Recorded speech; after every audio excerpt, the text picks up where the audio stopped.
Pat Godwin in the music room. Hey, Josh. Chick McGee, wherever the hell, who gives there's Ace.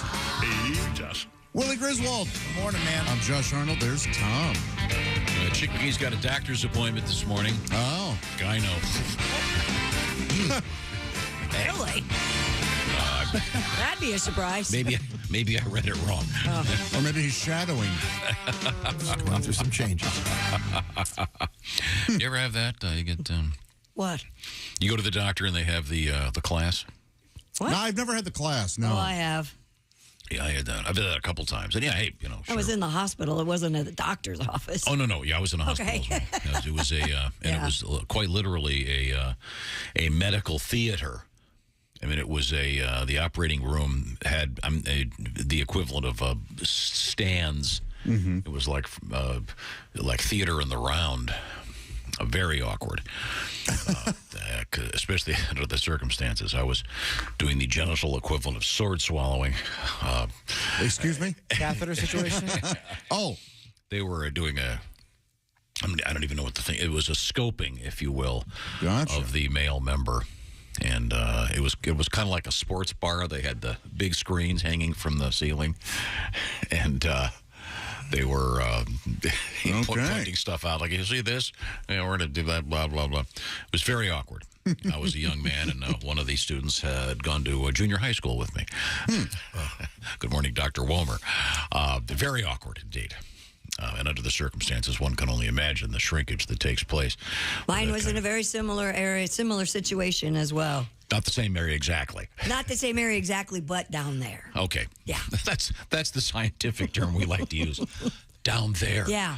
Do you mind if we bring in a class of medical students to look at your... What are you going to say? Are you going to say, yeah, I mind? Oh, are they medical students? No. They're just here to see your vagina. Yeah.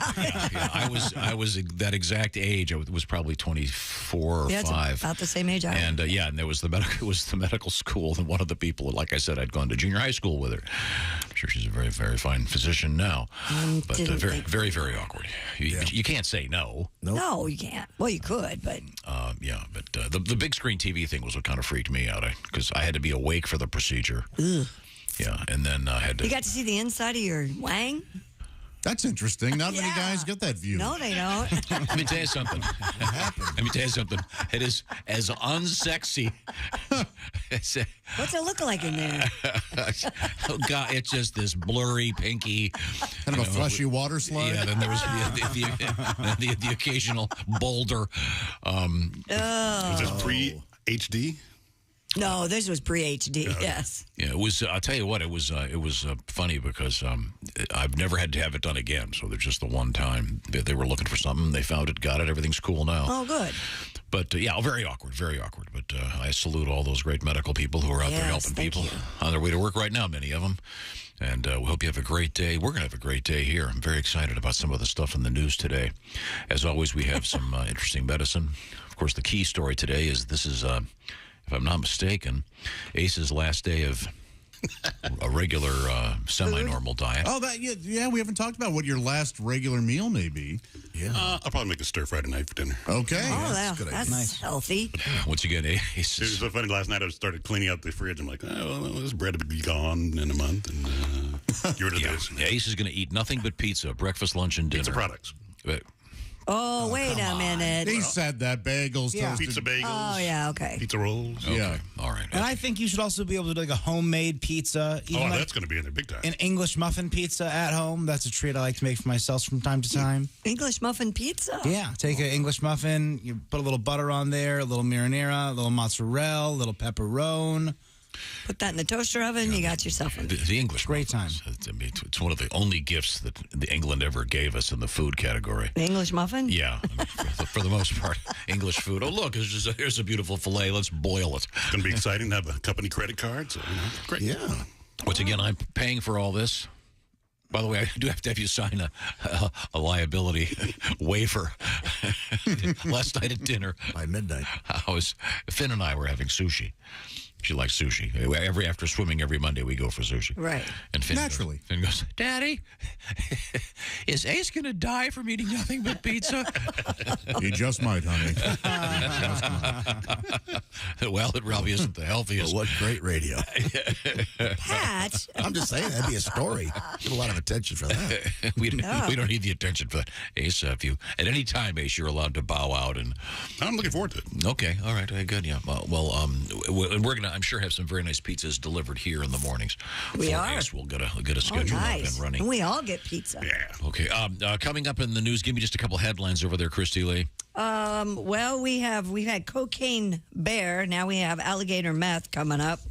Have you seen Cocaine Bear yet? No, I haven't yet. I'm going this weekend. And the Cocaine Bear, I haven't seen it, but it's my understanding it's based on a true story Loosely. of a bear that somehow got a hold of a mountain of cocaine and then goes crazy. But it's more of a slasher movie, right? I mean, yeah, it looks like it's a... Is it like... I'd say man versus nature. Is it as tongue-in-cheek as like Sharknado? I don't know. I haven't seen it yet. Okay. Isn't it from the same people? No. Oh, it's Tom, you not. might like it. The wife from The Americans is the star. Oh, really? Mm-hmm. Oh, I love The Americans. My favorite show. That's good. Okay, what else you got over there, Christy? Apparently, quite a few people like to do the crossword puzzle on the toilet. And what else we got? Remember the guy that was lost at sea that ate nothing but Heinz ketchup? Did they find him? They found him. We'll talk about that coming up, too. Yeah, that was an interesting story. The beginning of the story is unclear. He was apparently cleaning a boat and it drifted out to sea. Now, this is a good story. Then we got the guy that was found inside the body of a shark. But we'll talk about all that coming up. Yowza. How's he doing? Not well. Okay. No ketchup for... No ketchup for He's him. all the pieces. Okay, thank you very Tattoo much. survived. That's how they That's how they found him? That's how they ID'd the guy. Oh, boy. Okay. Yeah. Very good. Pat, we're going to get a song out of you when we come back. Okay. I've got a weird request. We had a funny story yesterday about El Chapo. Oh, yeah. The famous drug lord. Yeah. And apparently his so-called sexcapades in prison when he was in a Mexican prison. It sounds kind of like a resort.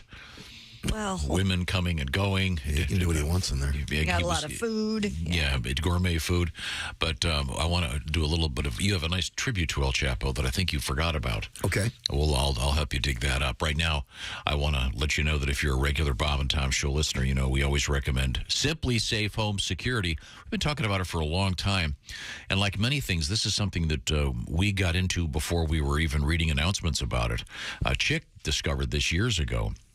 And if you read the reviews, they're unbelievable. CNET once again ordered Simply Safe, their editor's choice pick. And the beauty of Simply Safe is you install it yourself. There are no wires. It's really simple. When I say you design it yourself, you just figure out where you want, what you want, cameras or various door alarms, that sort of thing. You put it together, and also you can get 24/7 professional monitoring, and it's very inexpensive. Simply Safe's monitoring agents use something called Fast Protect technology to capture critical evidence and verify if a threat is real, so you get priority police dispatch. Like I said, read the reviews. Simply Safe is great. A chick, I must say, kind of overdoes it. I believe he now has 11 cameras, so he can pick up his phone. It's like switching the Super Bowl.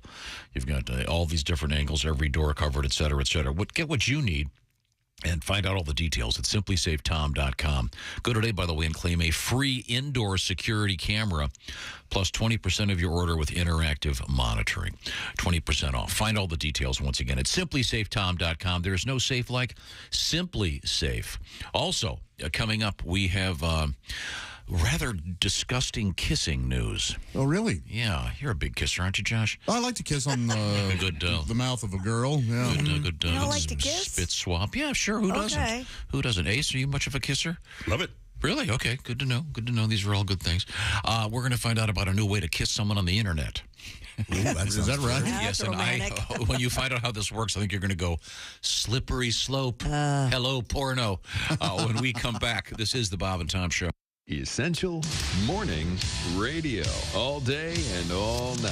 Some like bug, some like Schlitz, but for me, it's Bob Bob and Tom 24/7. 24/7. 24/7. Thanks so much for joining us on the Bob and Tom Show this morning. It is Tuesday, February 28th, 2023, the last day, the month of February. Can you believe how fast the first 2 months have flown by? Got a great show for you today. Chick McGee on assignment. Willie Griswold going to be sitting in at the sports desk, giving you the sports information that you need as we move through the morning. But no worries, you got Christy Lee over there at the news desk giving you all of the headlines. Tom Griswold there as well. Ace Cosby will have a joke of the day. And again, you've got Josh Arnold at the sidekick chair. Pat Godwin in the performance room on a Tuesday. Thanks so much for joining us all morning long right here on Bob and Tom 24/7. Good morning, I'm Mark Allison with a look at things you may have missed. The Northeast gearing up for what could be very heavy snow. Parts of the region that have seen little snow were under a winter storm warning early Tuesday. Tornadoes and other powerful winds have swept through parts of the southern plains, with emergency officials saying one person killed in a tornado in western Oklahoma. In Michigan, residents had faced a sixth consecutive day without power Monday following last week's ice storm. California weather officials said winter storms will continue moving into the state through Wednesday after residents got a brief break from that severe weather. The White House giving all federal agencies 30 days to wipe TikTok off all government devices as the Chinese-owned social media app comes under increasing scrutiny in Washington over security concerns. The Office of Management and Budget calls the guidance issued Monday a critical step forward in addressing the risks presented by the app to sensitive government data. Some agencies, including the Department of Defense, Homeland Security, and State, already have restrictions in place. The guidance calls on the rest of the federal government to follow suit within 30 days. Goodbye TikTok on all government phones. And that is things you may have missed. More of the Bob and Tom Show coming up.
Ladies and gentlemen, Bob and Tom. St. Louis Zoo officials working hard to keep an Andean bear named Ben inside his enclosure after he escaped last week for the second time in a month. If he escapes another time, he gets to be the mayor of St. Louis. Mayor Bear? Oh, Mayor Bears. And everybody gets honey for the day. Who wouldn't see a movie called Mayor Bear? Lyle the Crocodile was a hit. We can make Mayor Bear a blockbuster. I say the citywide food should be honey. Mayor Bear. Bob and Tom in the morning and highlights all day long. The Bob and Tom Show, weekday mornings at 6 a.m. Eastern on Bob and Tom 24/7. Hey, this is Larry the Cable Guy, and you're listening to Bob and Tom 24/7.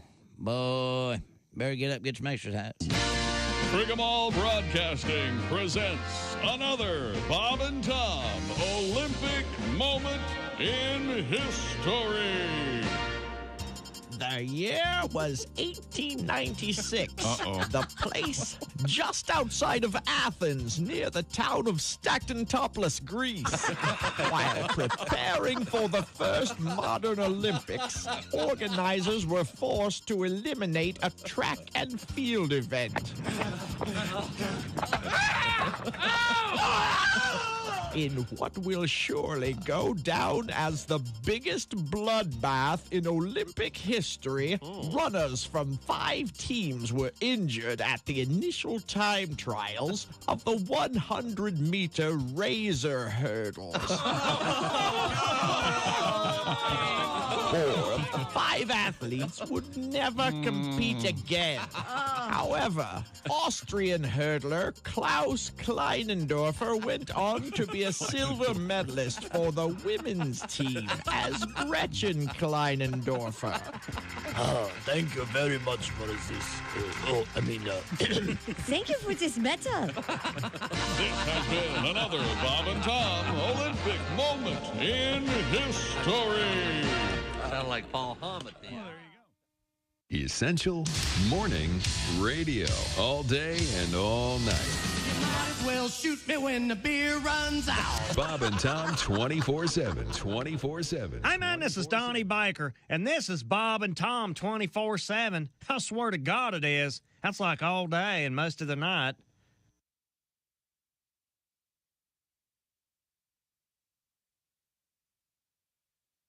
Hey, it's the Bob and Tom Show. There's Christy Lee at the news desk. Hello. Pat Godwin in the music laboratory. Hi, Josh. Ace Cosby over there. Howdy. Getting ready for his month of pizza and pizza only. Willie Griswold across the way. Good morning. I'm Josh Arnold. There is our captain, Tom Griswold. So this is kind of like Lent. Kind of. But the opposite. He's giving up every food but pizza-related products. Yeah, that's exactly right. You just John. can't have any meat on Fridays on your pizza. He doesn't practice that. Well, I did see a nice seafood pizza I want to try. Okay. Seafood pizza. Okay. Well, you could have cheese pizza. That was a big when I was a kid. Oh. We always had cheese pizza on Fridays during Never a Lent. fan. Okay. Really? Yeah. Try to have a grilled cheese. And I had a lot of that, too. Now, once again, Ace is going to be sacrificing and eating nothing but pizza for the month of March. So let's enjoy your last day of regular eating before the arteries clog, whatever that's going to do to you. Godspeed to your bowels. Thank you very much. We're going to pick up some sports with Willie in just a few minutes. But first, we had a interesting story yesterday about El Chapo. Yeah. In which it was talking about his when he was in the Mexican prison, he apparently was wined and dined and had gourmet food and had prostitutes brought in all the time. And 69. What now? He said wined and dined. So there's prostitutes, so wine, dined, and 69. Oh, there you go. There you go. A Yeah. little poem. Puente Grande was the name of the prison. Man. Apparently, El Chapo was a drug and sex addict, according to Annabelle Hernandez, who has a book that's coming out called Emma and the Other Narco Women. And he, at one point, I guess there was some other guy that was... Yeah, fellow prisoner Hector Luis Palma Salazar, also a drug trafficker. They had a contest to see who could last the longest during sexual acts and who could accumulate the greatest number of sex partners. Yeah. And then at one point, I guess there was a news story that his El Chapo's wife was dating some guy. Yeah, there's a guy that accidentally dated his wife. He didn't realize who she was. And he got, the boys went after him. And that's the song, that's the tribute that you Yeah, I could. The story's in the song, yeah. Okay. You want to hear it? I'll do my best Marty Robbins. Sitting in jail is a guy named El Chapo, king of the Mexican drug underworld. I didn't know that my pretty new lady was still his wife. Yes, she's El Chapo's girl. Next thing you know, I was knocked out and shackled, hood on my head as we raced out of town, hung on a tree from a rope round my ankles, with huge hungry pythons right there on the ground. Senor El Chapo escaped Shawshank style. He stood there covered in shivering. Pissed off and swearing, no wife was he sharing. He had the federales take me away. So I say, if you happen to meet a sweet senorita, make sure her husband doesn't sell la cocaine. Maybe in jail, but the bars there are useless. Bribe a few guards and escape down the drain. This story ends with El Chapo in jail now. I'm in jail too. I just sit on my bed. I have a cellmate. His name is El Chapo. And every night I must give him heads up when the guards are coming. That's the story. Oh. Almost verbatim, really. Another story about Mexico in the news yesterday. Yeah. This one's really interesting. And how do you pronounce it again? Is it Alushe? Alushe. Alushe. That's a mythical or maybe a real creature in Mayan folklore. And the president of Mexico posted a photo on his social media account a few days ago. Saying he saw one in the woods. Saying he saw one. Yep. President Andre Manuel Lopez Obrador did not seem to be joking when he posted the photo of an Alushe, the mysterious woodland spirit in Mayan folklore, according to this news account from the Associated Press. He wrote the photo was taken 3 days ago by an engineer. It appears to be an Alushe. Then he says, everything is mystical.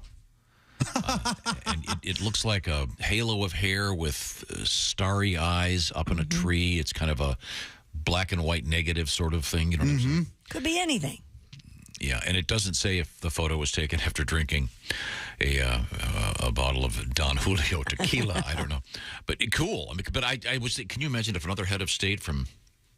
I mean, I'm not trying to get political here, but I mean, for example, if I don't know, Mr. Trudeau or Mr. Biden posted a thing going, "This is Bigfoot. It's real." There's not enough of that going on. Yeah, I want more world leaders to talk about things like this. That would be cool. I don't want a State of the Union. I want Joe Biden to comment on every episode of Finding Bigfoot. That's what I want. Yeah. Yes. Ghost adventurers. Well, we now turn to the sports page. Willie G sitting in for Chick McGee. What do you got over there? Well, if you guys are going to make a sign, you're going to make the sign. You're going to look up the person you're making the sign for, right? At the very least, spell check that thing, right? Sure. Yeah. New York City's Department of Transportation swung and missed with a road sign for Jackie Robinson and the Jackie Robinson Parkway that spelled the Baseball Hall of Famer's first name without the C. Oops. Jakey. The sign, spotted Sunday in Queens, featured a picture of Robinson, Major League Baseball's first African-American player in the modern era, over the words, Jakey Robinson Parkway. Somewhere there's a white little leaguer going, "Hey, that's me." The Department of Transportation spokesperson Scott Gastel said the botched sign was replaced Monday. Robinson broke the baseball's color barrier with the Brooklyn Dodgers in 1947. He is celebrated as a civil rights trailblazer and a superstar athlete who made the All-Star game 6 times and batted .313 over his 10-year MLB career.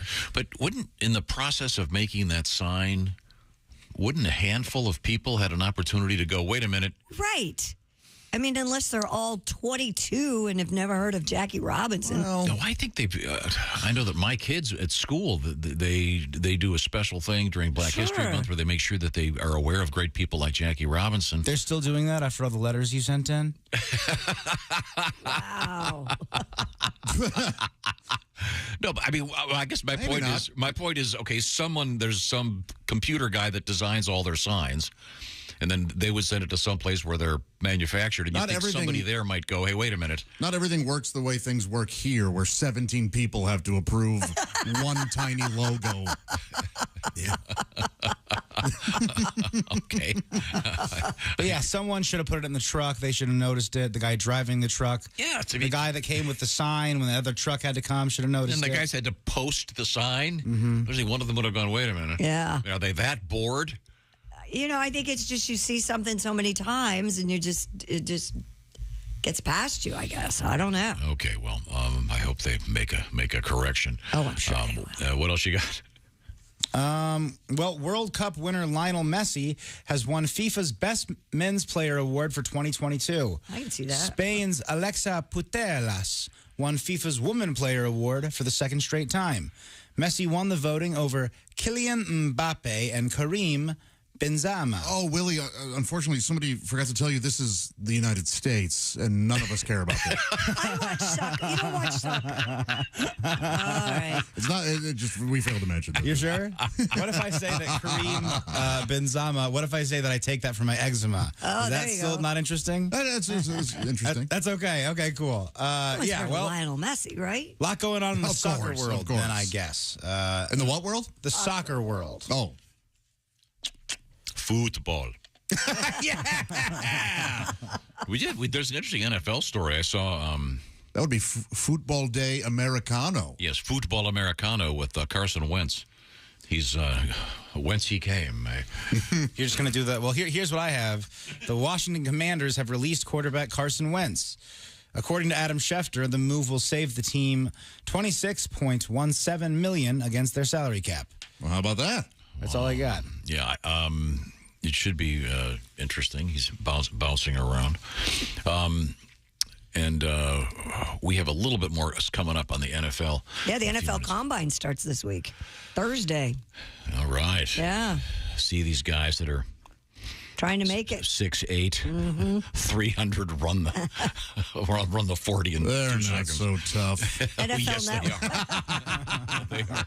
They are unbelievably tough. The NFL Network, NFL Plus, and NFL.com all carrying live coverage of this year's Combine. Usually runs from like 3 to 8 in the afternoon. Wow. Yeah. I still have trouble when you say the Commanders. Well, it's the Commanders. You're not saying it sounds like the team that plays the Harlem Globetrotters. It just doesn't have the. It hasn't sunk in the same. Like, for example, the same with the loss of the Cleveland Indians. I'm still kind of. You just can't. Well, the Guardians. Oh yeah, that's who they are. Okay, great. And isn't there also a Guardians in the XFL, Ace? Orlando, yes. Okay, the Ace knows them all. Well, here's a story that I think, I don't know, you might be hot and cold with this. It's got one thing you love and one thing you hate. A 97-year-old skier is retiring after hitting the slopes one last time in Massachusetts. All right, so we know Tom hates retiring. What else is that? According to the Bradford ski area, Herb Odell made his final run this month. You go, Herb. The ski area congratulated Odell on social media and shared a photo of him posing with his 100-year-old wife, Ginny. Oh, boy. Odell and Ginny. Oh, my gosh. They posted the photo after he completed his final run. Gray News reports the nonagerian. Wait a minute. Gray News? I mean, sure, this is sure. the oldest story you've ever heard. The Gray the newsletter. Gray News reports that the nonagerian's been skiing since he was 7 years old. All right, here's a picture. Oh, look at these. What a great-looking couple. Give me a push. I've never heard that term, nonagerian. There you go. Yeah, I mean, 90. Okay. They look... What is it? Is it octogenarian for 80s? Sure. They look very, very young. They don't look that old. She doesn't look 100. No, she's... No. But this guy, I mean, skiing, that's great. Not if he falls. Oh, everything just dust.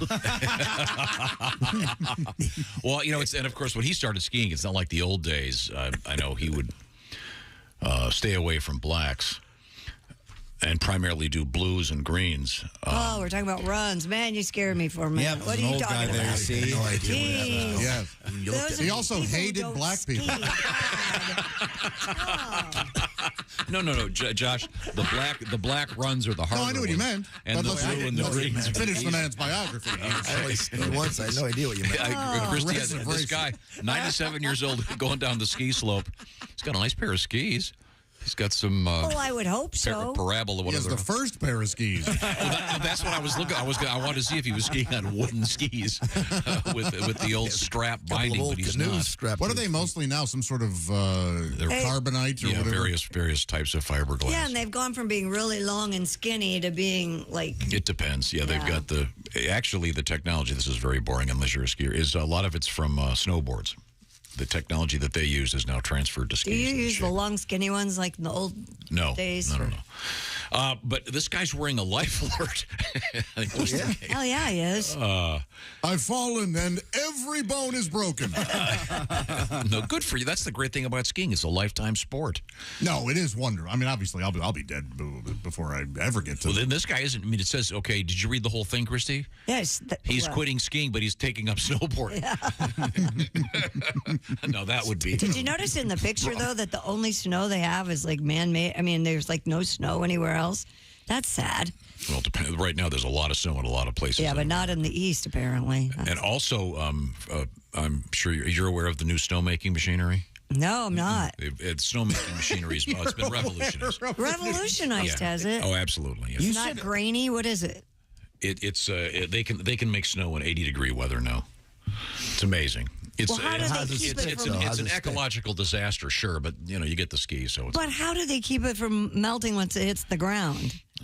They hope it doesn't rain, and that's the key. The point is. Hey, Josh, you know how this is super boring? I think that you should host a sort of ski snowmaking podcast. That way you can scratch this itch. Okay, sure. No. She asked. I'm just answering questions here. I didn't know that. And now this is great.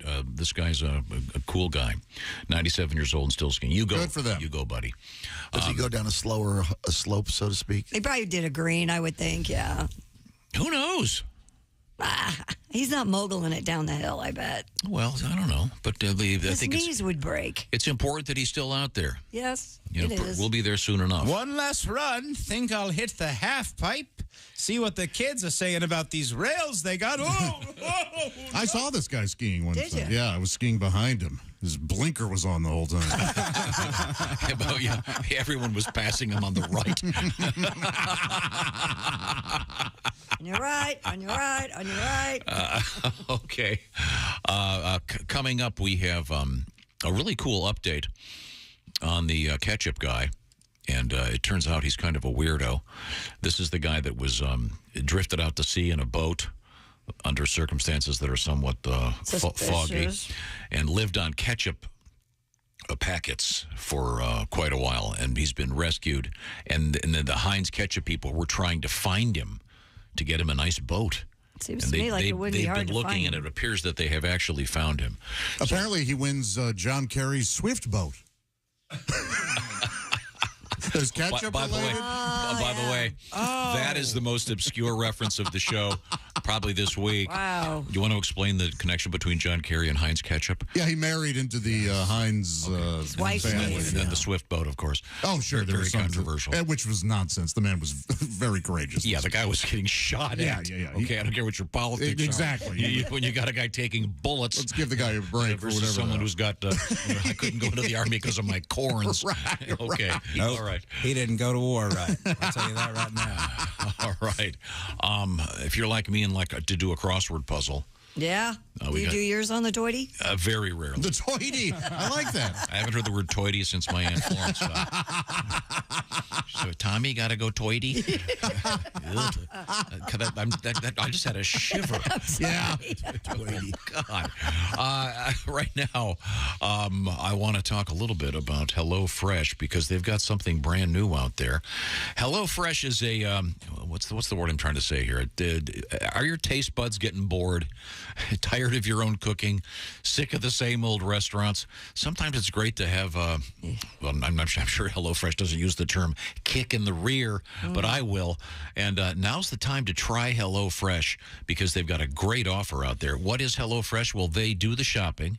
They find you pick one of, or whatever, 40-plus recipes every week. And we're talking about delicious, fresh ingredients. They're boxed up. They are pre-measured. And they're sent to you. They've got a bunch of new, what they call dietitian win recipes, each under 700 calories and made with less sodium. Power up with protein-smart options like one-pot pork and black bean chili or creamy Dijon dill chicken. Even this early in the morning, I really could go for the one-pot pork and black bean chili. Each with 30 grams or more of protein. A bunch of great new stuff. And once again, it's delivered to your door fresh, and you can break that taste bud boredom. Over 100 seasonal and convenient items from 40 recipes every week. Willie, what have you been working on over there? Check out the pork carnitas tacos with pickled onion and Monterey Jack cheese. HelloFresh sends you 16 ingredients. Put those together in 6 easy steps. In just over a half hour, you have this delicious, colorful taco dish that you made at home with help from HelloFresh. You don't have to do the shopping. You don't have to do the measuring. Put it together. It's great. A lot of fun. Great way to teach the kids to cook and great for date night. Sign up for 60% off. Plus free shipping. The code is BTShow60 at HelloFresh.com/BTShow60. Once again, like Bob Tom Show, BTShow60 at HelloFresh.com/BTShow60. Coming up, we got an incredible story about a NASA engineer. And by the way, as you're walking into Walmart, watch out for that alligator. You'll find out where. This is the Bob and Tom Show. Text us at 888-262-8661. More Bob and Tom next. State law.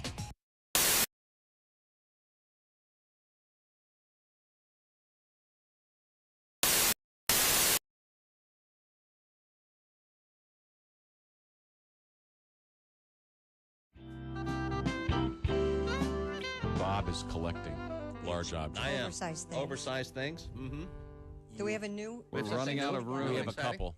Yeah. You have the giant golf ball, of course. I do right here. Pro Staff 1. Someone has provided you with a giant tee. Golf tee. Golf tee for now it is a giant lawn. Yeah. And a giant club. Giant golf club. I don't know where to put that. We have a giant yo-yo for you. Oh, really? Giant walnut yo-yo. Wow. Oh, I love the yo-yo. And, of course, a gigantic pen to go with your gigantic pencil. Oh, great. I need that. I had a pen and it broke. You know what I need now? Some giant shelves to put these things on. Well, I'm running out of room over here. Well, We can't it's really funny put you shelves in mentioned giant Yes? because a colleague of mine, Tony Robbins, wrote Awaken the Giant Within, Bob. Uh-huh. And if we have time, I'd like to explain the difference between me and Tony Robbins, one of the most successful. I'd love to know. A couple $1 million? Well, no, not really. Tony Robbins wrote a book, as you know, called Awaken the Giant Within. Sold over 20 million copies. Right. And in this book, Christy, Mr. Robbins postulates, that means theorizes, that everyone has a giant within them just waiting to break out and do fabulous things. Well, I think that's a crock of... You know what I mean. I think if you feel you have a giant within you, you're probably constipated. Yeah. Yeah. My new book, Meet Me in the Middle, is an answer to Zig Ziglar's See You at the Top. See, I think we are our own worst enemy, and the sooner that people realize that in the success world, we are our own worst enemy. Our middle name should be Versus. I don't believe, and I think Chick would agree with this, success is not something we reach as a final destination. Success is like an illness, isn't it? We have bouts of success, episodes of success, and then we fall down and flounder some more. And my book shows you how to take advantage of those times you do succeed and parlay those up. And there's a reason why I'm able to drive a 1987 Cadillac Fleetwood. I have 3 cars, 2 of which are running.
Bob is collecting large objects. I am. Oversized things. Oversized things. Mm-hmm. Do we have a new? We're running out of restrictions in place. The guidance calls on the rest of the federal government to follow suit within 30 days. And the remains of a man who disappeared in southern Argentina earlier this month appear to have been found inside a school shark that was captured by local fishermen. The family of Diego Barea, 32, recognized his remains due to a tattoo that was still visible. Law enforcement officials said that Barita was last seen near the coast in the southern Chapo province, riding his all-terrain vehicle late on February 18th. And that's your news. I'm Christy Lee. More of the Bob and Tom Show on the way. Hey, Shooter, it's Kenny Tarmac. Hey, we just landed. I'm an ORD, just got in from TPA through ATL. And hey, guess what else just landed? The Bob and Tom app. I know. Now, thanks to the Bob and Tom app, even if I have to go all the way from Foxtrot 20 down to Alpha 4, I can still listen live, see their videos, find an affiliate station, use the alarm, and even send a message. This is Kenny Tarmac signing off and reminding you everything I touch turns to sold. Hey, folks. Boom. It's me. And you're listening to Bob and Tom 24/7. That's 24 days and 7 hours. No, 20. 7 days a week and 24 like the show with the guy who whispers all the time. It saves the world. Bob and Tom 24/7. Hey, it won't blow up the world. Rick Schrader is our guest. Rick is a newly married new dad. Yes, I have a 4-year-old daughter now, she's a doll. Her name's Maya, and she's beautiful. But I'll tell you, she's fallen under the sway of the evil purple one. You mean? Yes, Barney. Barney the dinosaur. Every morning, I love you. I haven't digested a breakfast in a year for listening to Barney on the those amazing robot Stepford-like children they have surrounding him and the realistic portrayals of kids. Hey, Barney, let's clean our room and then pray. Where do they get these kids? Off the Mouseketeers directly to Barney, it's amazing. The kids love Barney. Mm-hmm. They love him. Oh, yeah. That's going to be the next Waco type disaster. Barney and his followers in a Quonset hut outside Dallas. Sharing means caring, Billy. So strike the match. Next thing you know, polyurethane Barney suit goes up like tinder.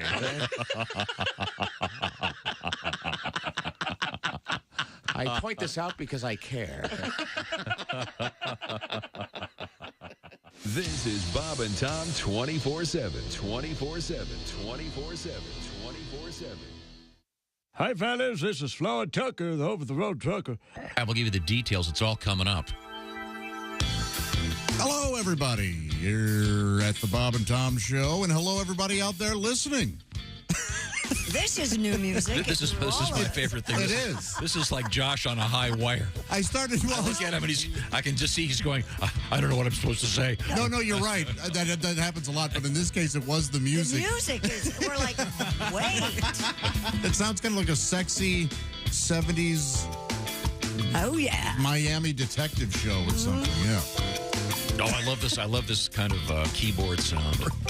There's Christy Lee at the news desk. Hey. Nice. Pat Godwin in the music room. Hey, Josh. Ace Cosby over there.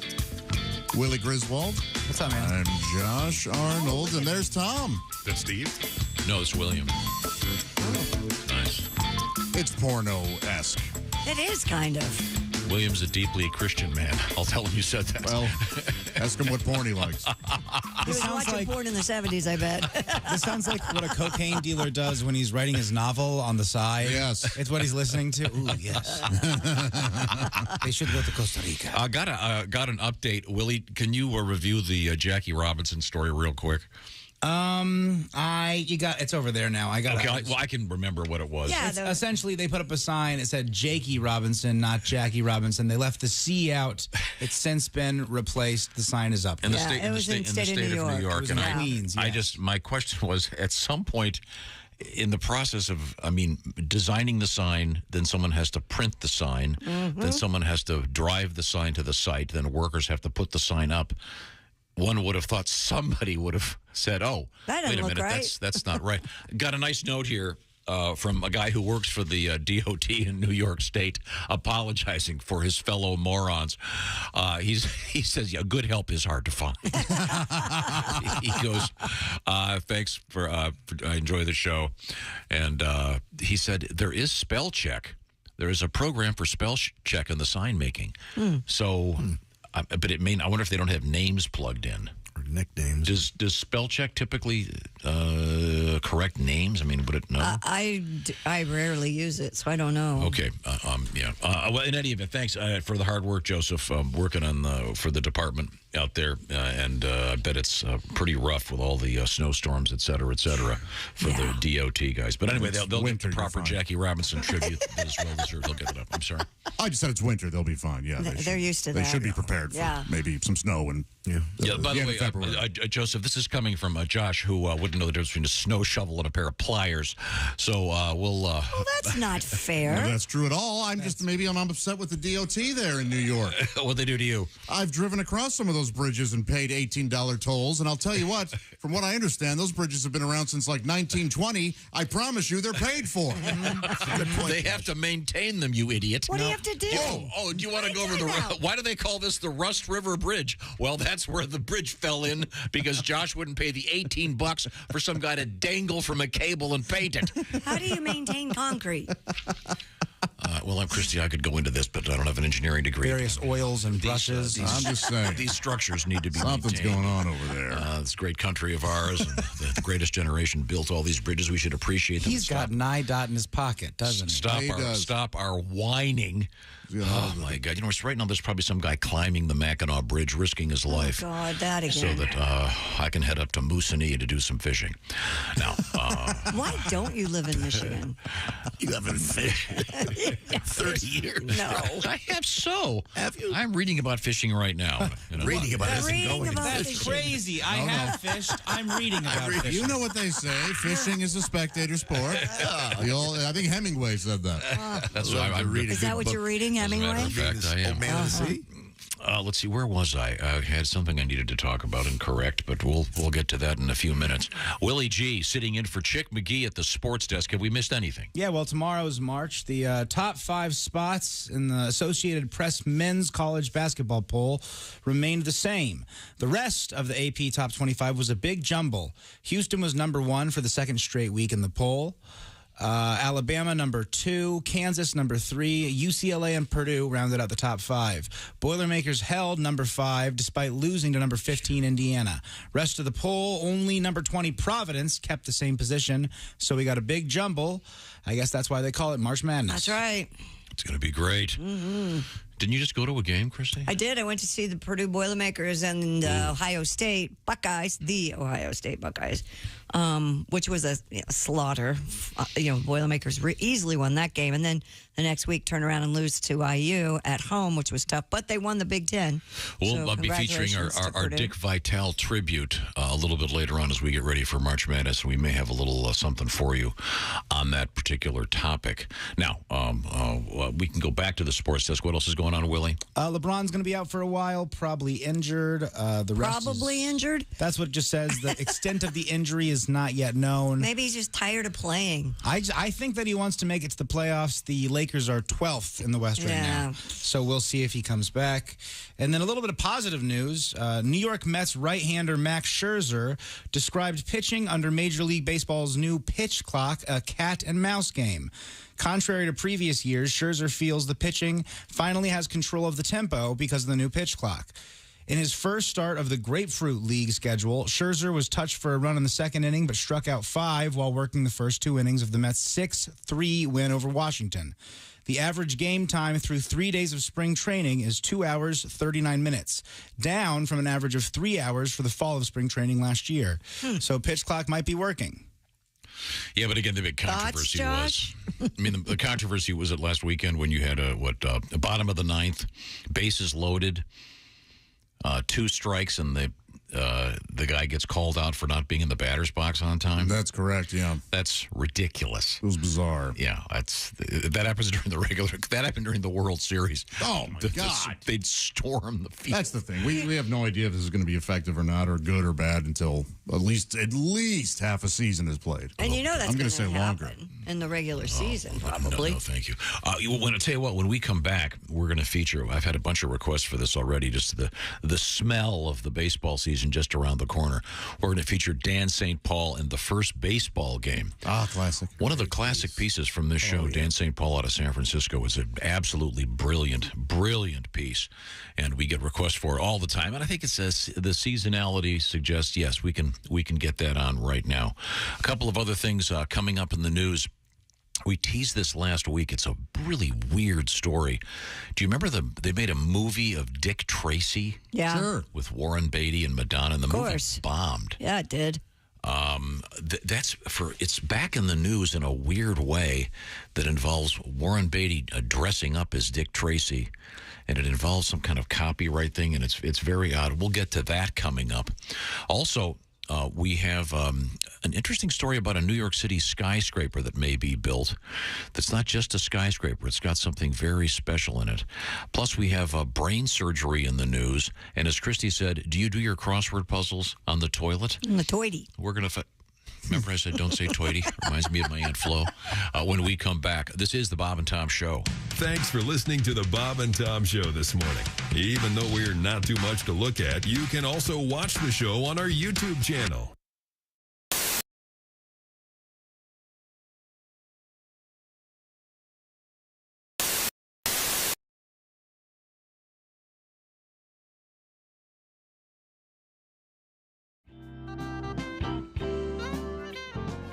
I'm watching the dating game. That's right. Mm-hmm. And here they are. From Columbus, Ohio. He's an inveterate masturbator. What? He's trying to grow a beard and thinking of a radio name. It's Chuck Michaels. Yeah. Good afternoon, everybody. Oh, okay. Wasn't this for T-Berry gum or something? Didn't they use that? They may T-Berry have. Shuffle. Now, right? was that indeed the dating game, or was that the newlywed game? The lonely. No, the lonely. It sounded Bull? No, like what one was of the them. dating I don't game? know. There. Is this it? Yeah, this is the dating game. And here they are. He's an obsessive-compulsive from Midwestern United States. He likes collecting things and telling people what to do. Including Ladies and children gentlemen, and dogs. They love shiny objects. and he's just now. He's a member of the Black Panther Party. I didn't expect that one coming.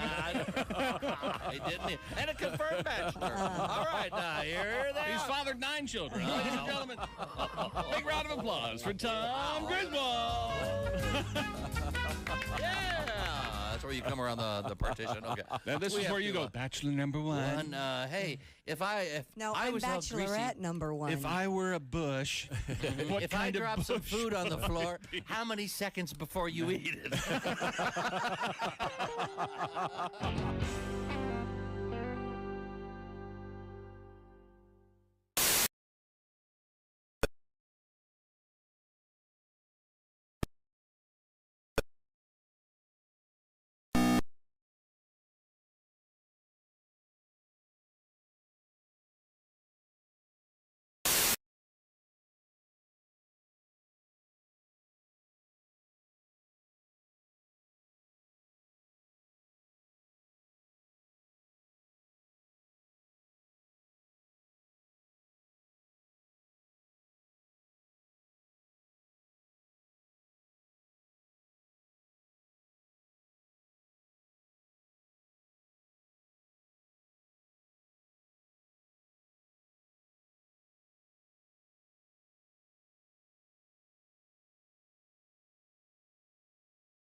Associated Press men's college basketball poll remained the same. The rest of the AP Top 25, a big jumble. Houston #1 for the second straight week in the poll released on Monday. 49 first-place votes. #2, Alabama had 5 first-place votes. #3, Kansas received 8. UCLA and Purdue round out the top 5. The Boilermakers held at #5, despite losing to #15, Indiana. The rest of the poll, only #20, Providence, kept the same position from last week. NBA news, LeBron James of the LA Lakers may miss multiple weeks with an injury to his right foot. The full extent of the injury not yet known, more tests pending, according to a person familiar with the situation. Neither James nor the Lakers had announced anything about a long-term absence. The Lakers already had ruled James out of Tuesday's game at Memphis with what they called right foot soreness. James is the NBA's all-time leading scorer and is trying to lead the Lakers into the playoffs. LaMelo Ball's frustrating injury-plagued season could be over after the point guard broke his right ankle in Charlotte's 117-106 win over the Detroit Pistons. Ball has already missed 27 games this season after spraining his left ankle 3 different times. He and the Hornets playing their best basketball of the season before the point guard fell to the floor in a non-contact play in the third quarter. X-rays revealed the fracture to his ankle. The Hornets have not said how much time Ball will miss, but with Charlotte well out of playoff contention, it is unlikely that he'll be rushed back. And that's a look at your sports headlines. More of the Bob and Tom Show coming up. Good morning, sunshine. Bob and Tom 24/7, 24/7, 24/7. Let's get a serious tip from you. When you get pulled over for a traffic thing, what's your suggestion? What do you do? Just be polite. Yep. Yeah, I can. If you say yes or no, sir, more than likely you're going to get off unless you just run into a jerk. And You're not supposed to get out of the car, right? No. You know the best thing to do, and what I always do at night, if they pull me over, I always flip on my dome light and put my hands on the. And they always say, "Oh, you've been arrested before."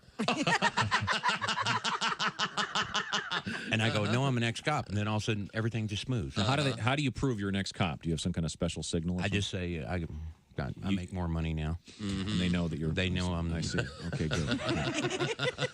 I'm so doing that, telling them I'm next cop. You don't ever say you know a cop either. Oh, really? Because then the automatic response is, "Yeah, I know him. I hate him." Oh, they must know the same cop we know.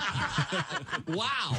That's sad. That's the automatic response. Oh, really? That's the worst thing you can say. But, I got a friend that's a police officer. So I have a free pass. Yeah. Right? You can't pull me over. I'm assuming I can go on with my life. Hey, I give it the police fund. Does that help if they have the bumper sticker in the car? No. That's the first thing they look for. Yeah. Sorry. Every drug dealer in the world has one of those. Boy, you're a chump. You just paid for our last keg party.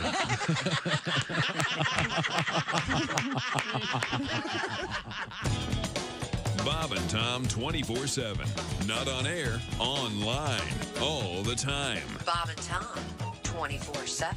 Jim, we mentioned that you are a tall man. Yes. 6'6", huh? 6'6". Are you a single guy or married guy? I just got married. Oh, congratulations. Yes. How's that going? First timer? Yeah, first timer. Wow. Yeah. How about that? I'm learning, very slowly. I'm learning, when women get married, they take the guy's name, and I'm learning that us guys are also given. My married name is somebody.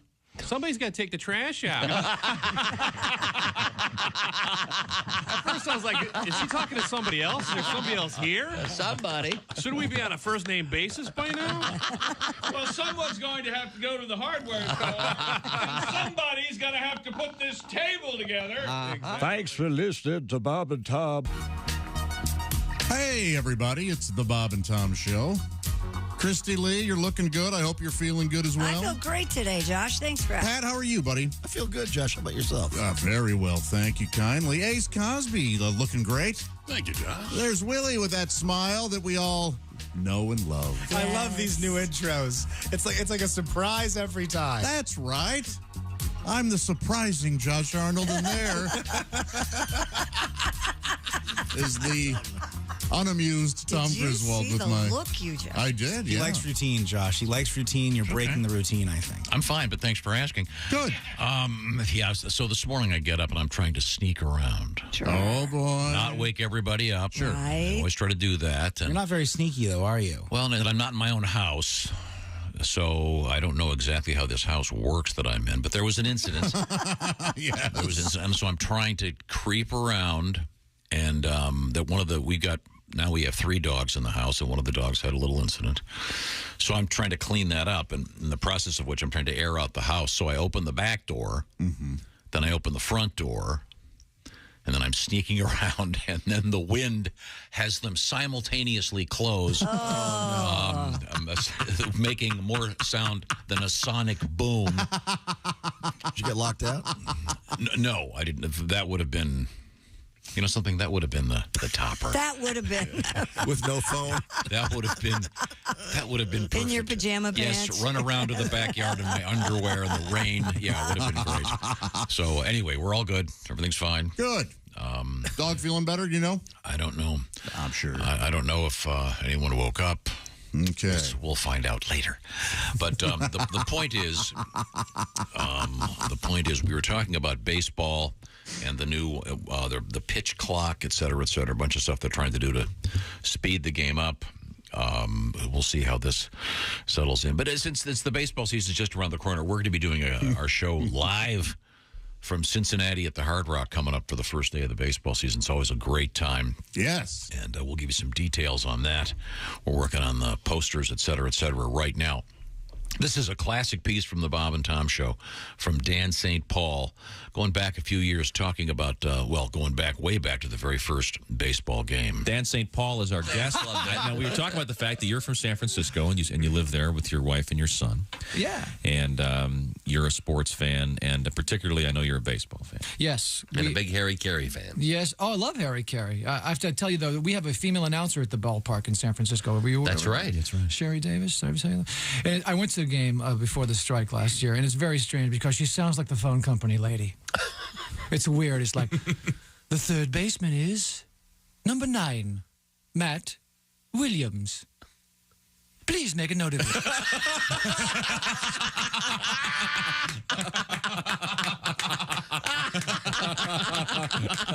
and then if there's a pinch hitter, it's the batter, number 10, Royce Clayton. Has been changed. Oh, that's the best. I'm an old school guy. I can't handle this. You like the male announcers. Big Harry Carey fan. I love it. I love Harry Carey, and I love and I just Harry, of course, did the first baseball game ever played. You guys are aware of that. Sure. Yeah, he was the only guy around at that time. Sure. To do that game, and.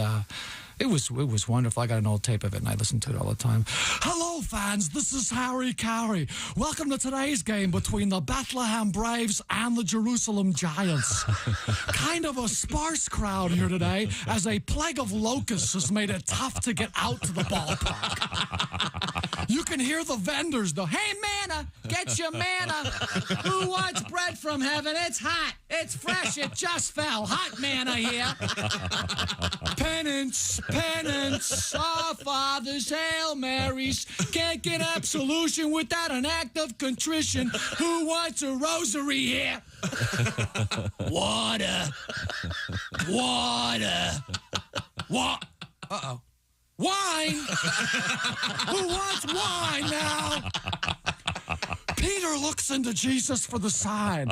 Jesus gives him the sign. Holy cow! Peter denies it.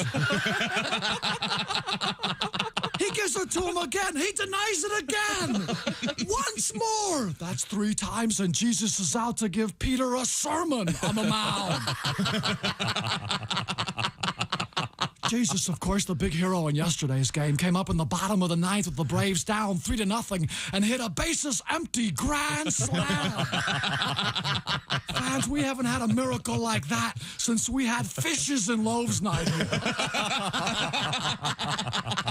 I had a chance to talk with the Savior after the game, and this is what he had to say. Well, Harry, the ball was on the outside part of the plate. I was just trying to make contact. First of all, I want to thank my father for loading the bases. Muchas gracias, señor. And also the Holy Ghost for breaking up the double play. Back to live action. Lazarus up to the plate now. What's that? Oh, I'm sorry. Lazarus up to the plate now. Here's the pitch. Oh, no, he's hit. He's hurt. He's down. Holy cow, he's dead. But wait a minute. He gets back up. That's the 6th time this week. That kid can take one for the team. Abraham up to the plate now, probably up here to sacrifice. Infield drawn in for the Patriarch, and now there's some action in the Bethlehem bullpen. I can't quite make out the back of his robe. It is the big number 10, Moses, just called up from the Burning Bush League.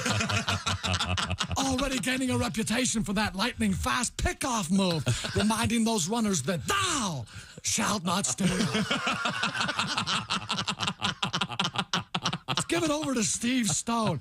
Thank you, Harry. Fans, you want to be here this Tuesday night when the Braves meet the Calvary Cubs. It's going to be Nabisco Communion Wafer Day here at the ballpark. All fans 33 and under get a free Eucharist signed by the Saviors. You know, fans, Nabisco Communion Wafers go down smooth. Won't stick to the roof of your mouth like those cheap imitation sacraments.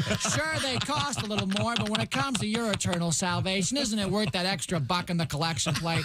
Remember, fans, the next time you go to the rail for that body and blood, ask for the host with the most. Ask for Nabisco. Thanks, Steve. Here's some scores now from around the league. A big upset. David 1, Goliath nothing.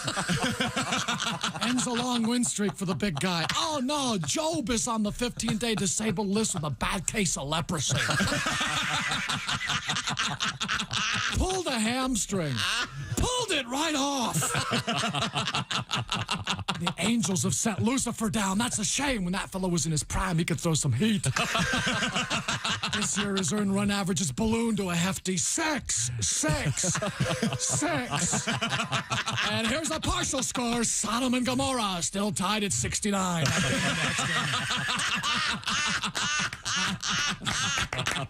Classic. Dan St. Paul from San Francisco, California, and the first baseball game. Thank you very much, Dan, as we get ready for the baseball season and the new pitch clock, et cetera, et cetera. Once again, we've got a special treat coming up, Cincinnati, the live show.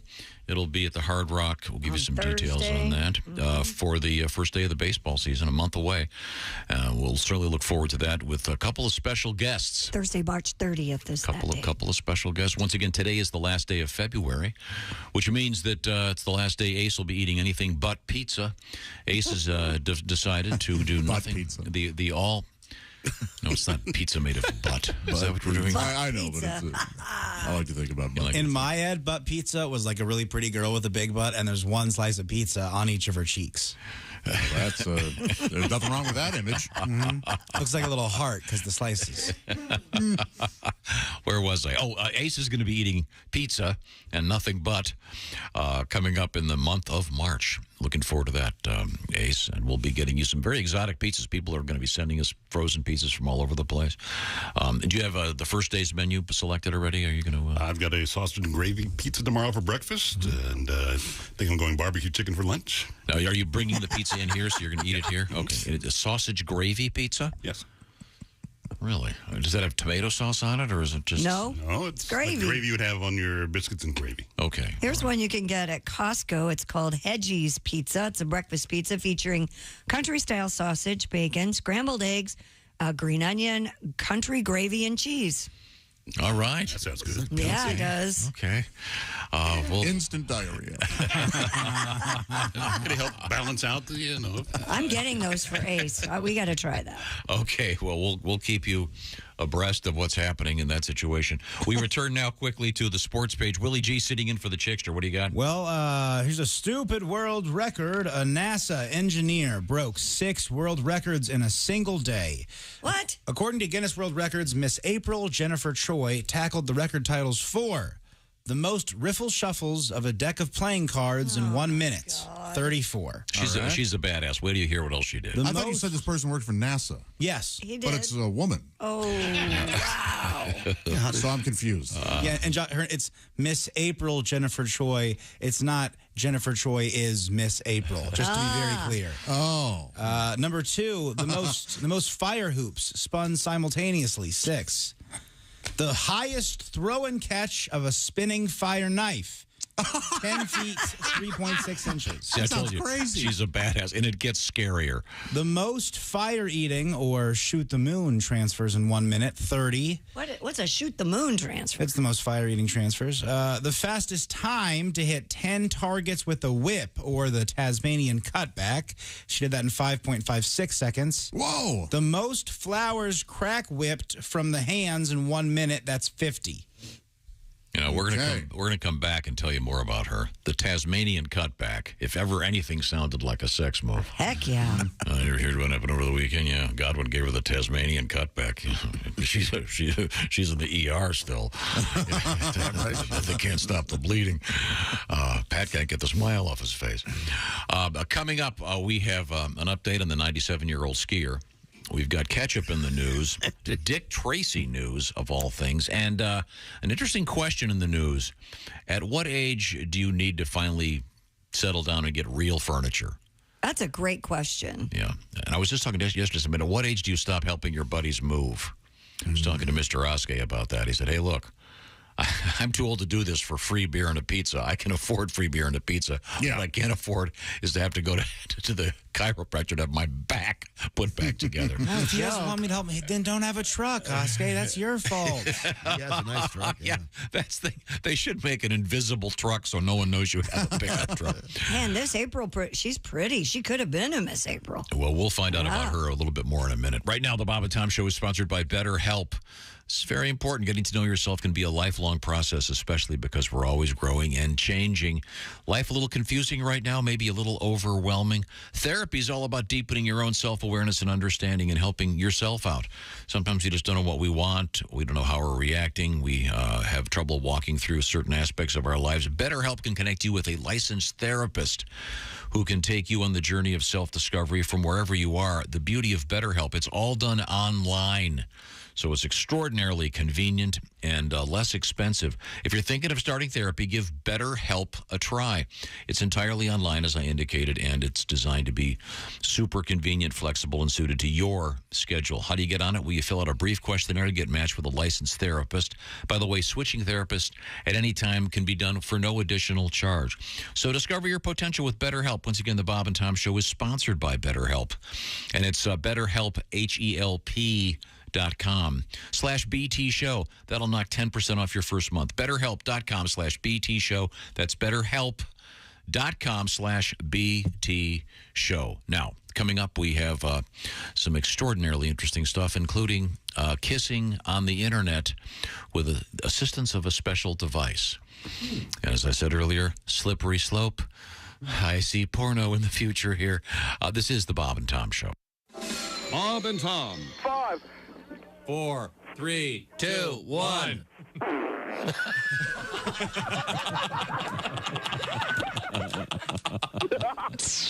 They put the F in professional. Hey, good morning. I'm Mark Allison. You can shop right now, really anytime at all. Treat yourself at bobandtomstore.com. That's where you find Bob and Tom Show merchandise, including those collared work shirts, the Bob and Tom Show hat. Plus, we've got hoodies for the winter months. That's right, Bob and Tom hoodies, including hooded zips, if you prefer those. Sizes small up to 5XL. Just go to bobandtomstore.com.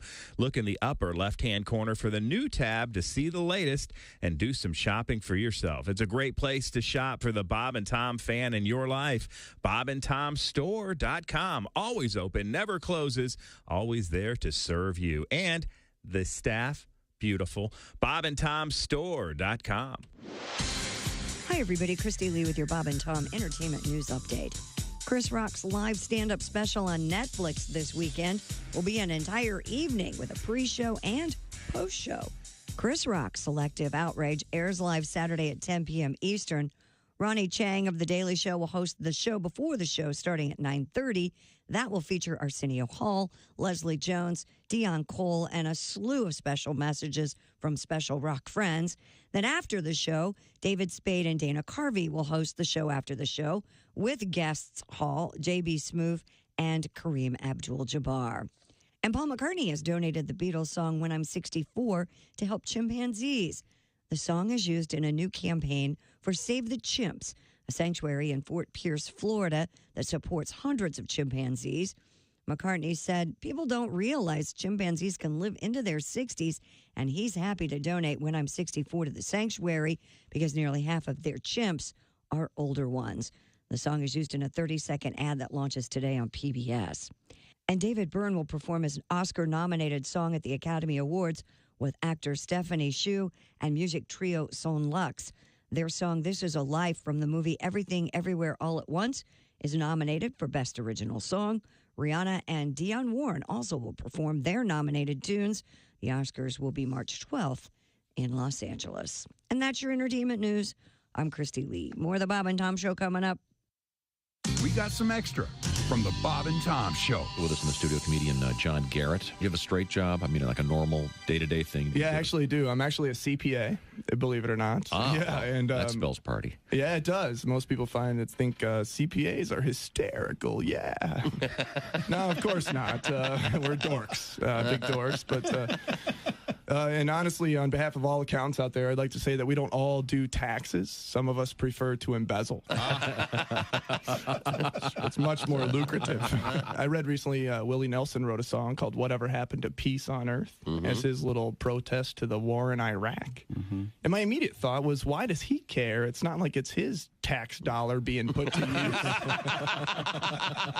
I mean, I think the U.S. government should write a song called Whatever Happened to Willie's 1040. Yeah, there's a tax joke for the accountants.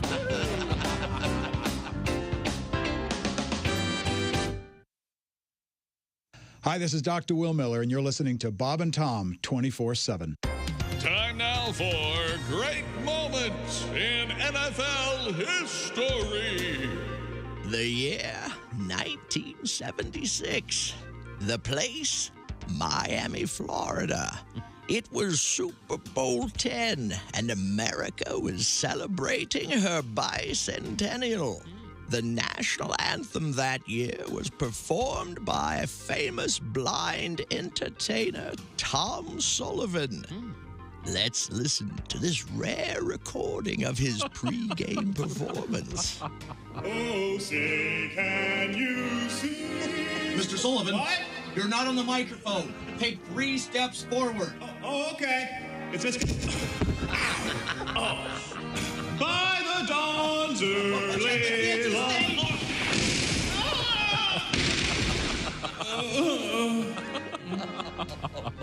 While organizers were applauded for their support of people with disabilities, fans and critics alike agreed that a stage 12 feet off the ground was a particularly bad idea. A little help now. This has been great moments in NFL history. Hey, guy, it's Kid Tarmac. You're listening to Bob and Tom 24/7. Take that to the bank.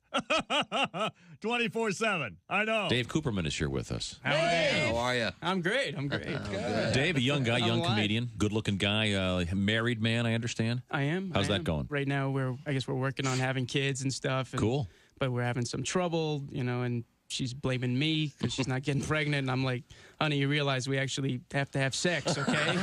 Screwing with my head will not make you pregnant. How many times I got beat the point home? So we're thinking about, we're talking about kids. Even naming the kid is a challenge if we have one. I want my kid to know he's both Jewish and Chinese. The best I've come up with so far is cha-ching. Maybe a lump sum. You know you're too high when you're eating cereal naked and your girlfriend tells you to put some clothes on. You realize it's not your girlfriend. It's just a woman on a bus. That's how you know you're too high. Hi, man. This is Donnie Baker. Welcome back to the Bob and Tom Show. Christy Lee at the news desk. Hello. Pat Godwin in the music room. Hey, Josh. Ace Cosby at the engineering board. Howdy. Willie Griswold at the sports desk today. Good morning. I'm Josh Arnold, and there is Tom Griswold. Thank you very much. There we go. Coming up, we have... you ever been involved in a long-distance relationship, Josh? Yes. I'm better at those than short-distance relationships. Love it. Oh, that's interesting. Did you ever get involved in the so-called phone sex? Sure. Really? Yeah. I mean, I've done that when the person lives very close to me. Oh, really? Yeah, it's fun. Did you do the like little kids with the walkie-talkie? They're screaming, "Can you hear me now?" And they're in the next room. Yes, and you realize it's not going over them. So do you send her to the other room and? Well, no, not in that case. Call me up. Yeah, FaceTime is kinky. Well, we have an interesting news story coming up about a new device that will help you kiss on the internet. And it's very exciting. I think, that's like I said earlier, kind of a slippery slope, but we'll see. Oh, Josh, could you grab that for me? Happy to. Hello, Bob and Tom Show. Hey, Bob and Tom, it's Donnie Baker. Hey, Donnie. I've been hydrating, getting my Pedialyte and albino acids in. Oh, good. That's important. You mean? Well, I've been tagging this fiery hot nympho chick who loves the pork sword all weekend long, man. Oh, nice. Got to replace them fluids. You know, I swear to God, I took her to hog heaven about 10 times. And you know what's even hotter? What? She's a lawyer. Oh. Really? I swear to God, I gave it to her so good. She said she'd help me take on this case against me, like free of charge. Oh, okay, cool. I think in her world they call it pro bono. Pro bono, I think it is. Well, I call it quim pro quo. You scratch my back, I'll dump a load on yours. Quim pro quo. Okay. Anyways, I'm getting sued by some rat dick bastard for being past due on my storage unit because my stuff is still there. I got so far behind on payments, I figured I'd just wait for my storage unit to go to auction on Storage Wars, and that way I'll buy my stuff back pennies on the dollar, you know? Okay. All right. Thank you. I made my money off of profits. I ain't done. I'm going to ride this wave out as far as I can. But my new side piece told me she wasn't sure she could help because I was too far in the rears. I was like, in the rears, whatever. Every time I try to put it there, you tap out and yell objection. I said it right to the back of her face. Okay, I better run. I've got court now. I ain't even hired my Zubaz yet. You gotta look good. Yeah, that's good look for court. Quim pro quo. That's Latin, I think. Not sure. I'm not sure what that means. Willie had a world record. This lady's amazing. Yeah, Miss April Jennifer Troy tackled 6 records in one day. The most riffle shuffles of a deck playing cards in 1 minute. 30. What does that mean? A riffle shuffle? I do not know. I think it's, I don't have cards in front of me, but here's some video of her. Oh, wow. Okay.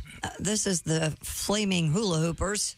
They started with there we go. See and how by she's- flaming hula hoopers, you mean the hula hoops are on fire. Yeah. Okay. Yeah, so she shuffles them. She keeps the cards in both of her hands at the same time. Yeah. Yeah, I don't know what the hell she's doing. Whipping. She's whipping a bunch of stuff. See the cups? fanning her butt. Cups on the ground. Yeah, that's the way. Hang on. Yeah, play this in slow motion. This is very. This is the Tasmanian Cup back there. Yeah, she's also an engineer at NASA, and but the interesting thing about this story is. How does she not? She gives credit to her wife, Bethany Burns. She gives her equal credit because Bethany holds up targets for her knife throwing.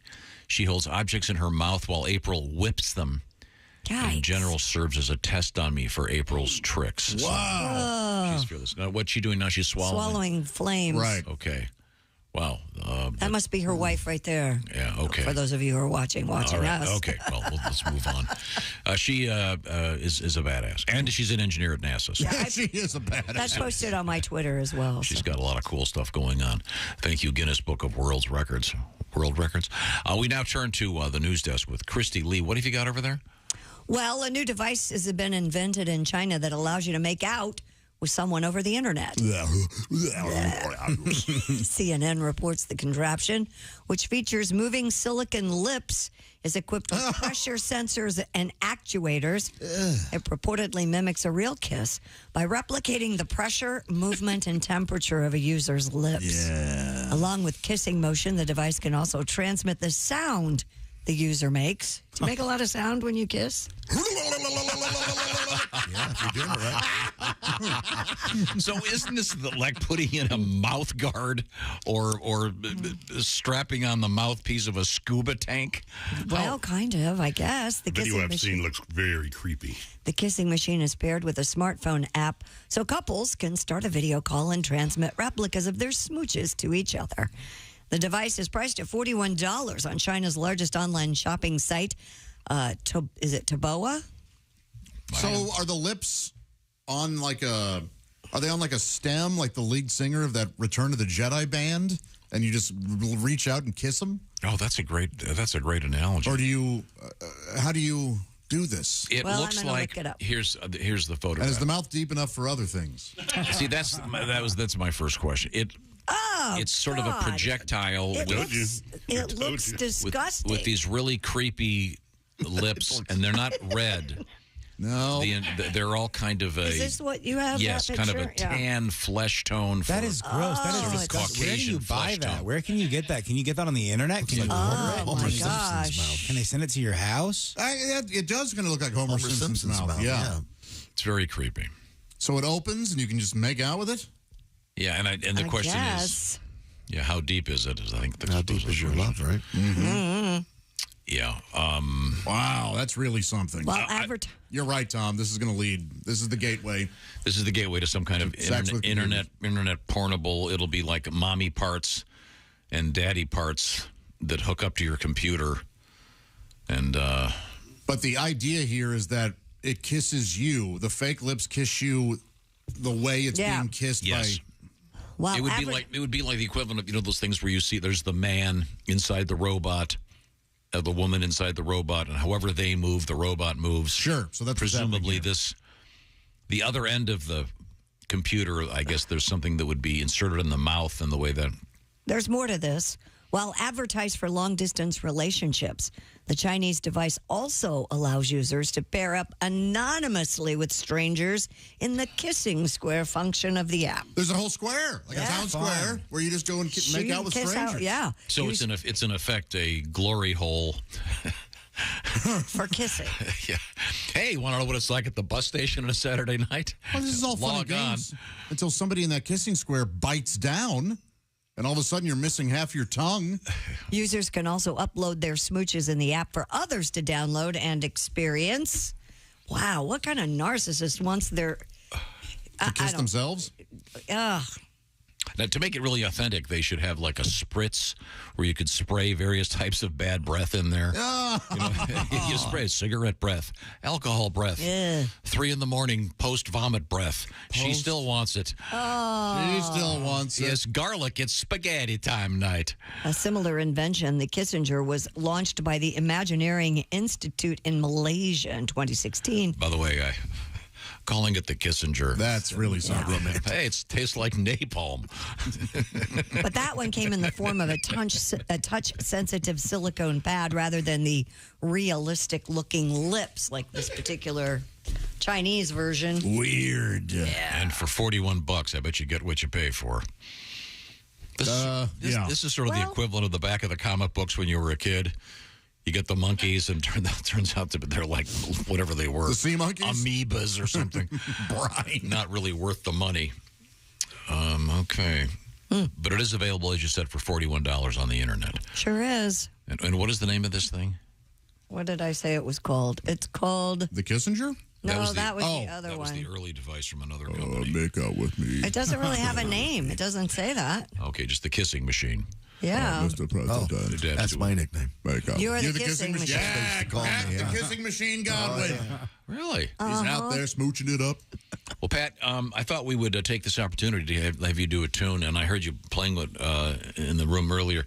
Is this a Paul McCartney tribute with Stevie Wonder? Oh, yesterday was the anniversary of that iconic song, and we had a difficult time trying to get the tone right for that song. For Ebony and Ivory? Yeah, Ebony and Ivory. Okay. It was the anniversary was yesterday. Yeah. Was it 1980? Yeah.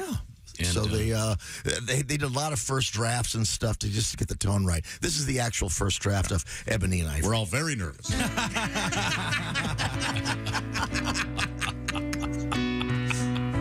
Ebony and ivory don't work together sometimes in harmony. Side by side on my piano keyboard, sometimes it goes like this.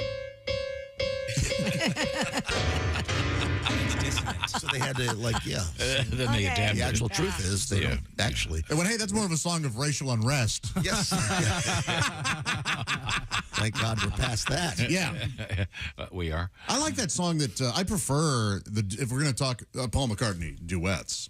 Yeah. That Girl Is Mine with Michael Jackson. That one. I like that one, yeah. Isn't that a good one? Isn't that fun? Cool. Really? Isn't that? You don't like that one? The Doggone Girl Is Mine. Yes. I haven't heard that in 40 years. Did you ever hear the first draft of that? No. Much different. Oh, boy. She's been walking into tables. She's been falling down the stairs. She's got a seeing eye dog, but she still runs into chairs. The girl is blind.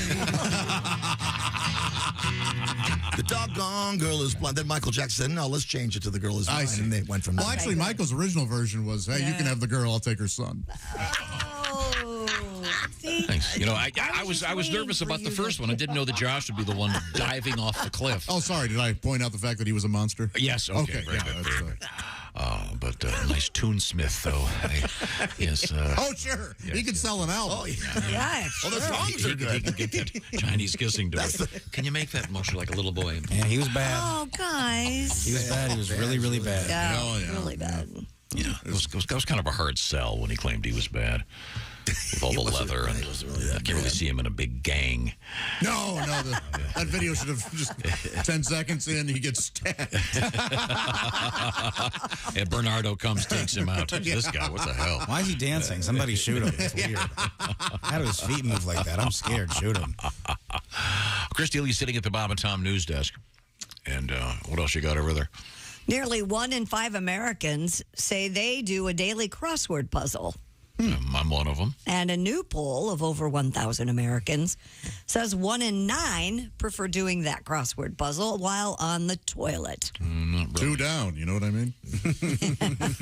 1 in 4 crossword. Yeah. Let's see, a 4-letter word.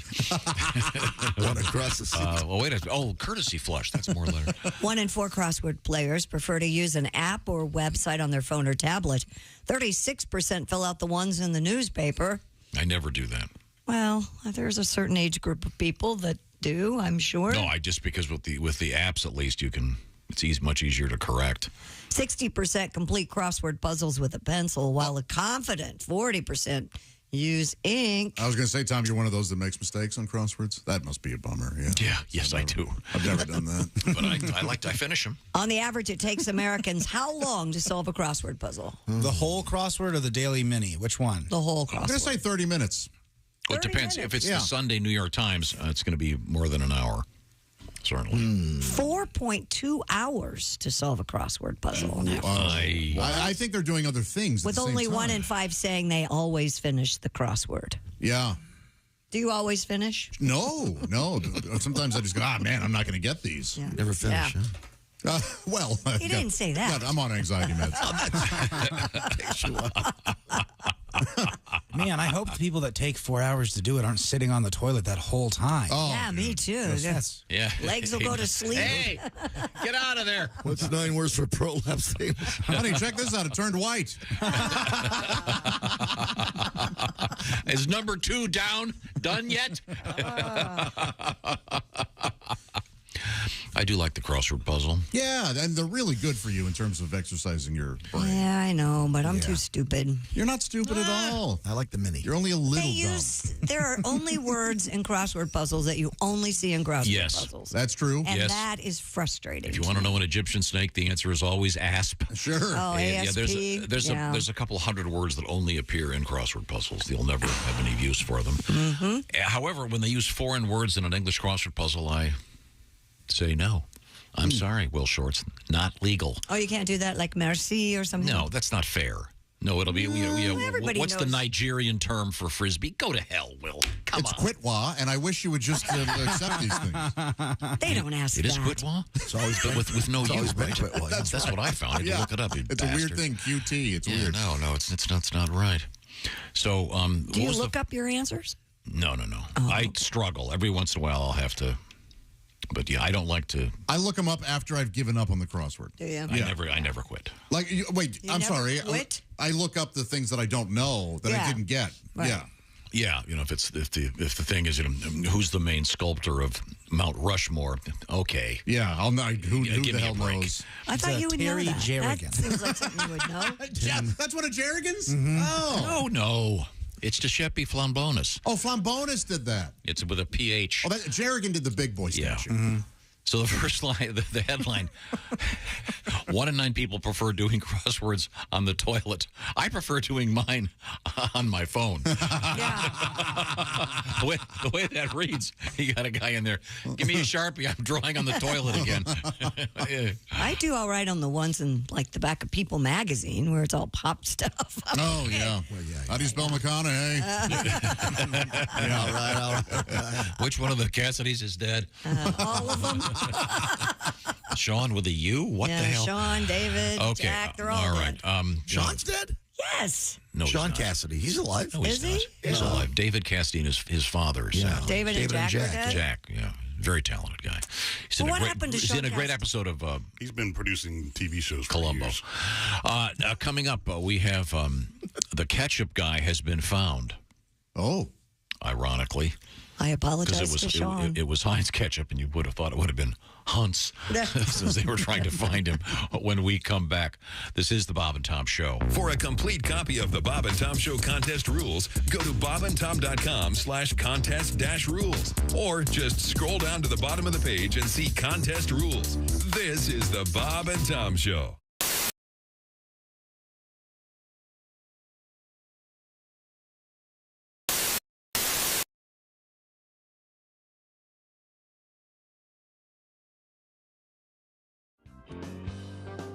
If you want to create a sex act of some sort, because there's a whole bunch of them. They're out kind there. of internet sex acts. Yeah. I don't think they really are sex acts. Yeah, I don't know if there's anyone out don't do there that. with doing the dirty Sanchez. I'm enjoying that they What is it? might be out there What too is much. it? The Puerto Rican taco punch. What is it again? The That's a good one. Why don't you add that in there? What was it? What's the one Puerto you're- Rican No, Bob's got the Donkey song. punch. Bob did all the research. on it. There's a lot. There's Bob the got his Alabama, Nobel on this song. the Alabama Hot Pocket. The Alabama Hot is Pocket. one of Shanghai Surprise. my favorite. So when I found out what it was, I really thought about pulling it from the song. It's so disgusting. Oh, I don't want to know The Alabama this. Hot Pocket. Oh yeah. Okay.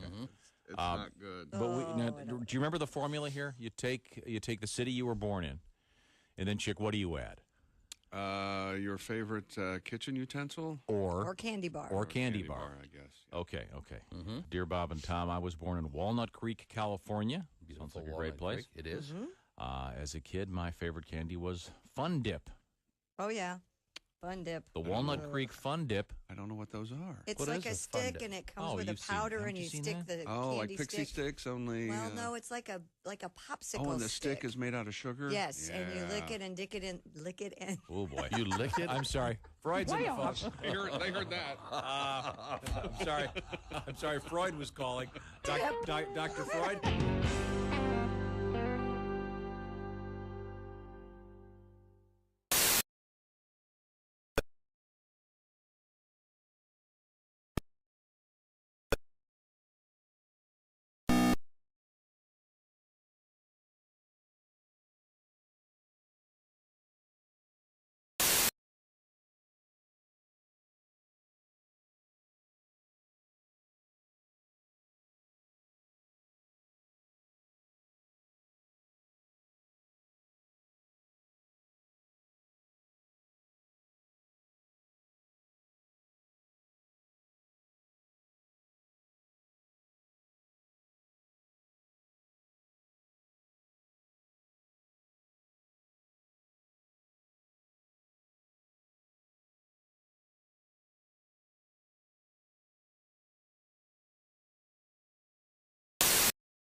Saginaw, Michigan.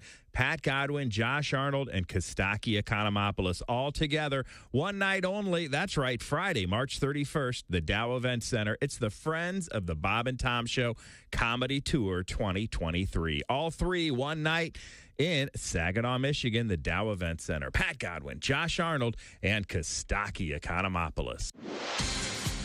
Good morning. I'm Mark Allison with a look at things you may have missed. The Northeast gearing up for what could be very heavy snow. Parts of the region that have seen little snow were under a winter storm warning early Tuesday. Tornadoes and other powerful winds have swept through parts of the southern plains, with emergency officials saying one person killed in a tornado in western Oklahoma. In Michigan, residents had faced a sixth consecutive day without power Monday following last week's ice storm. California weather officials said winter storms will continue moving into the state through Wednesday after residents got a brief break from that severe weather. The White House giving all federal agencies 30 days to wipe TikTok off all government devices as the Chinese-owned social media app comes under increasing scrutiny in Washington over security concerns. The Office of Management and Budget calls the guidance issued Monday a critical step forward in addressing the risks presented by the app to sensitive government data. Some agencies, including the Department of Defense, Homeland Security, and State, already have restrictions in place. The guidance calls on the rest of the federal government to follow suit within 30 days. Goodbye TikTok on all government phones. And that is things you may have missed. More of the Bob and Tom Show coming up. Ladies and gentlemen, Bob and Tom. Rules that sexy man with a deep voice.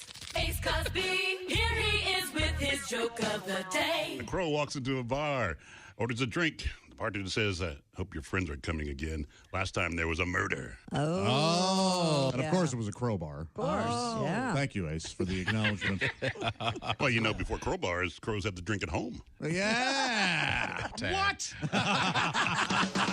Bob and Tom in the morning and highlights all day long. The Bob and Tom Show, weekday mornings at 6 a.m. Eastern on Bob and Tom 24/7. Morning laughter just might be the best medicine. If you want to turn your daddy parts orange, eat some Cheetos and watch some porn. Bob and Tom 24/7. Now in theaters from Bob and Tom Pictures. Hey, Christy, it's Rob. It's been a while. I was just thinking maybe we should give it another try. Call me later. Christy, pick up. Hey, how you doing, girl? It's me. I'm back in town. Man, the West Coast sucked. Oh, come on, give me a call. Hi, Christy. Hey, it's me. Remember me? Hey, I was looking at some old pictures of that time back in Tuscaloosa. When, well, I'm sure you remember. I'll call me. From Bob and Tom Pictures, Christy Lee stars in The X-Men. Hey, Christy, it's your favorite drummer. I'm in town playing for a new band called Saber. Call me. Hey, Christy, it's me, Donnie Baker. Hey, I was cleaning out the boat and I found a pair of your, anyways, I think they're yours. Can we try it again, man? I got the motor fixed. I swear to God it works better. You ain't gonna have to row or nothing this time. Call my pager. Christy Lee's X-Men, now showing every other weekend and Wednesdays if she's not too busy. Essential morning radio. All day and all. Oh, hi, it's the Bob and Tom Show. We were all just having a laugh. Joke. Christy Lee being very funny today at the news desk. Ah, thanks. There's... But still going to hell. I think you got to underscore that. I got a better shot than you, my friend.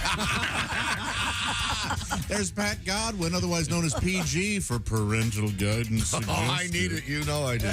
There's Ace Cosby. Hey. You'd be NC-17. Yeah. Because you're so dirty. Ooh.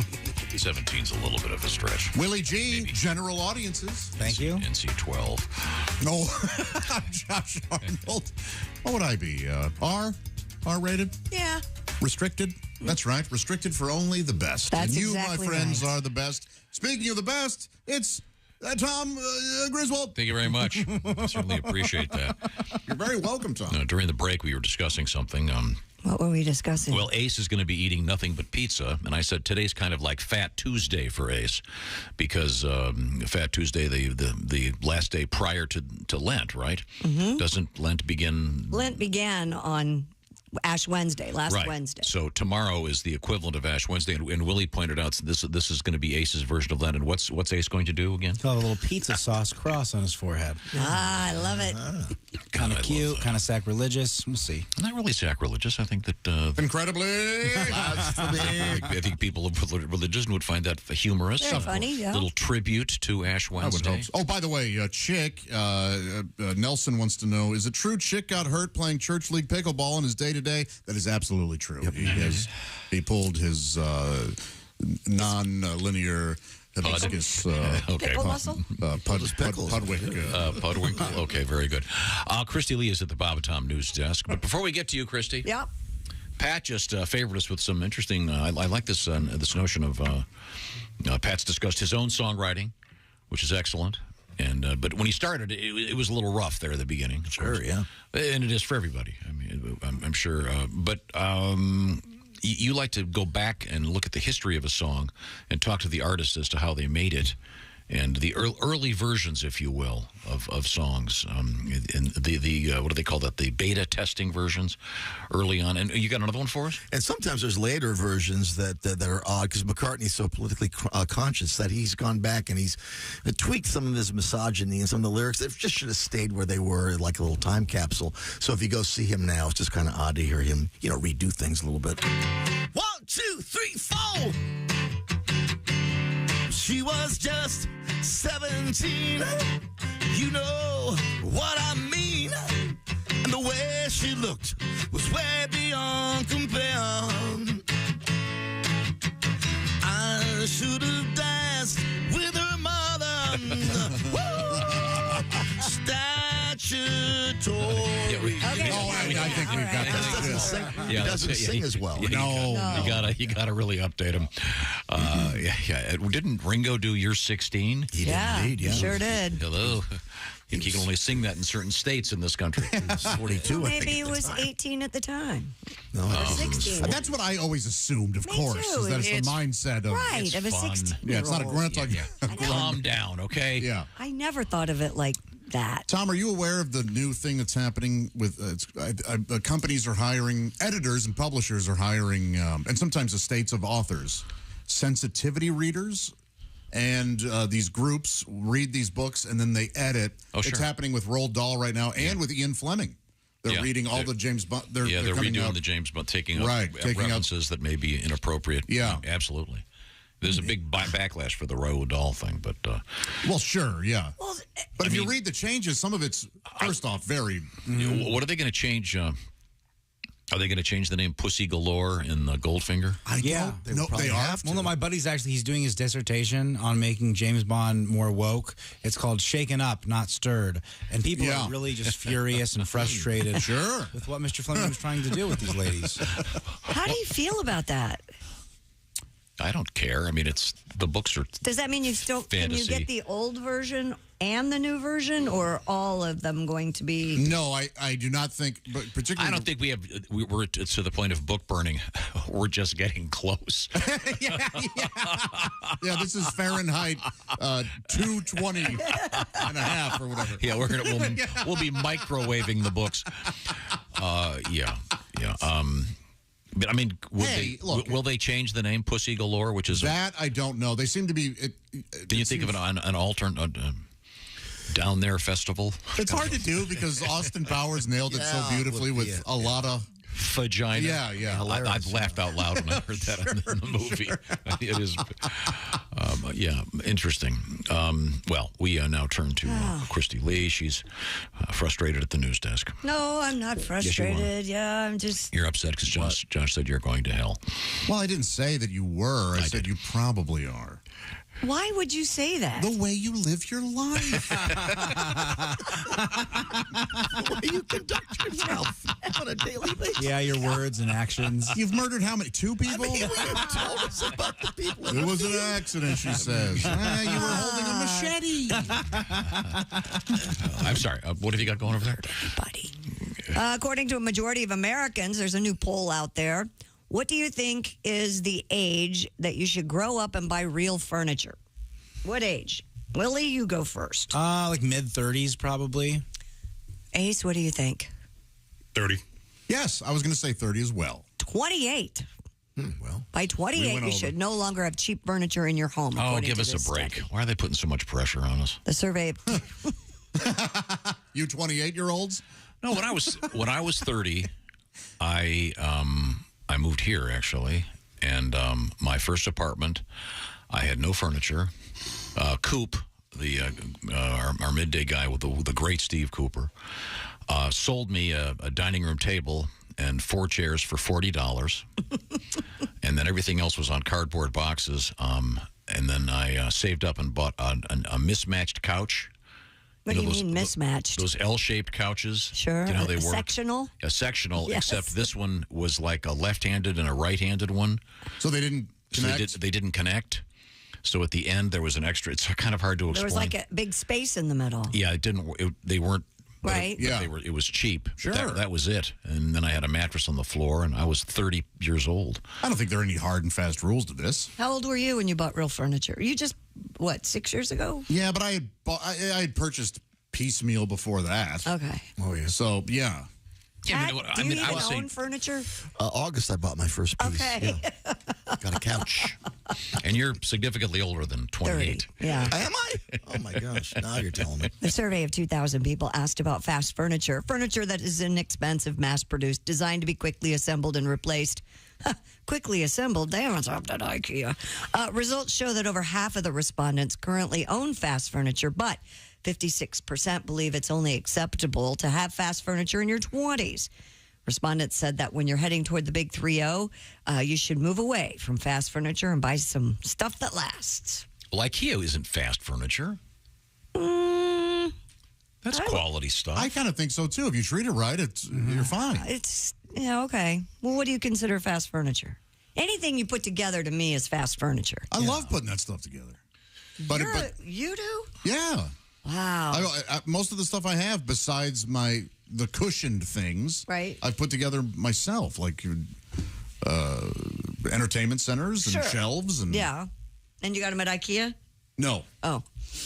Yeah, I think there's too much pressure to be settled down, I think, right now. And yeah. Well, a lot of people aren't doing it. No. Marriage is, the age for marriage now is like way high compared to what it was 50 years ago.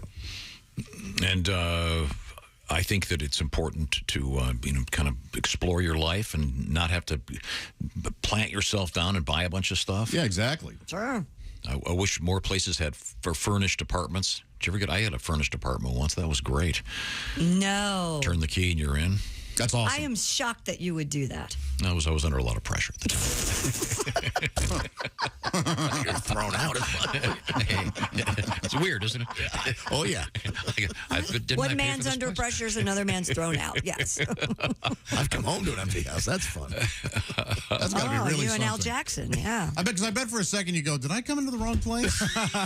No. Just one lone wedding dress in the closet. Oh boy, that's actually the truth. Oh, that needs to be in a movie. It's true. Did it fit when you put it on? No, it made me cry. I said it back real quick. That was rude. She left the wedding dress and that was it?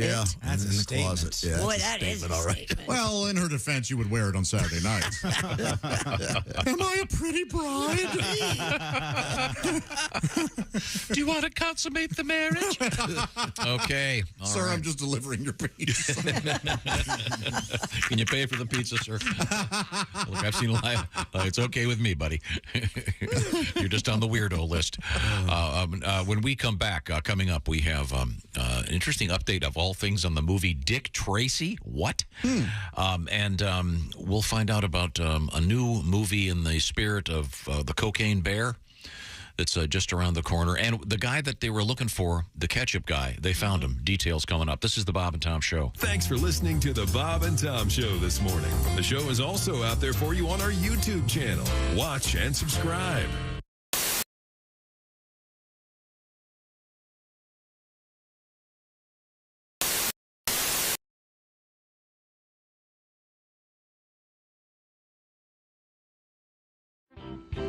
We're talking with comedians Mark Klein and Nick Griffin. Nick, anything new in your life? Well, no. I mean, I'm just out there, trying to make it work. I think you got to try to enjoy yourself. Obviously, I'm, I'm a positive guy, very optimistic. I've noticed that. That's what I like about you.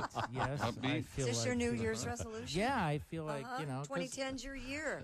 No, I need to be more realistic, and I feel like you got to enjoy yourself in the moment because in an hour a day, a week, it's all gonna suck again. Because that's life, right? Good, sucky, sucky, sucky. You say that in Japan, you're going to have a great time. It's true. It's just hard adjusting to the sucky part of life because when you first get to Earth, everything's sweet. When you're a baby, everyone's kissing your ass, hugging you, feeding you, and then boom, acne, erections, calculus.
Wipe away or reduce student loans held by millions of Americans.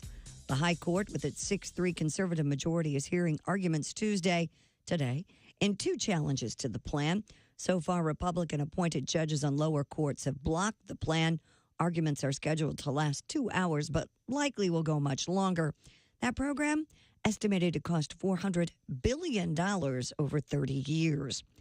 The White House is giving all federal agencies 30 days to wipe TikTok off all government devices. The Chinese-owned social media app is coming under increasing scrutiny in Washington over security concerns. Some agencies, including the Department of Defense, Homeland Security, and State, already have restrictions in place. The guidance calls on the rest of the federal government to follow suit within 30 days. And the remains of a man who disappeared in southern Argentina earlier this month appear to have been found inside a school shark that was captured by local fishermen. The family of Diego Barea, 32, recognized his remains due to a tattoo that was still visible. Law enforcement officials said that Barea was last seen near the coast in the southern Chapo province, riding his all-terrain vehicle late on February 18th. That's your news. I'm Christy Lee. More of the Bob and Tom Show on the way. Hey, hi, this is Tom. And this is Chick from the Bob and Tom Show. Hey, Christy, what's the best way to get full access to the show? Hey, what? You introduced me. That would be to become a Bob and Tom VIP. Very good. Now, Josh, what's a feature of Bob and Tom VIP? Wait a minute. Well, the live 5-camera video stream of the show, plus a podcast of the show and comedy from the Bob and Tom archives. Excellent. Chick, what do you have to say for yourself? Become a Bob and Tom VIP now. Just go to bobandtom.com/VIP. See, that was worth the wait, wasn't it? This is Bob and Tom 24/7, 24/7, 24/7, 24/7. Frigamall Broadcasting presents another Bob and Tom Olympic moment in history. The year was 1912. The place, Hocker on Rhine, Germany. After several complaints about unsanitary conditions from competitors in a sledding event, it was determined that some of the participants were unaware of the precise nature of a particular event. Once the officials removed all the phlegm balls from the course and explained that the name of the event was pronounced luge and not loogie, the competition continued without any further problems. Ironically, the eventual winner of the luge event was an Austrian named Karl Boogermeister.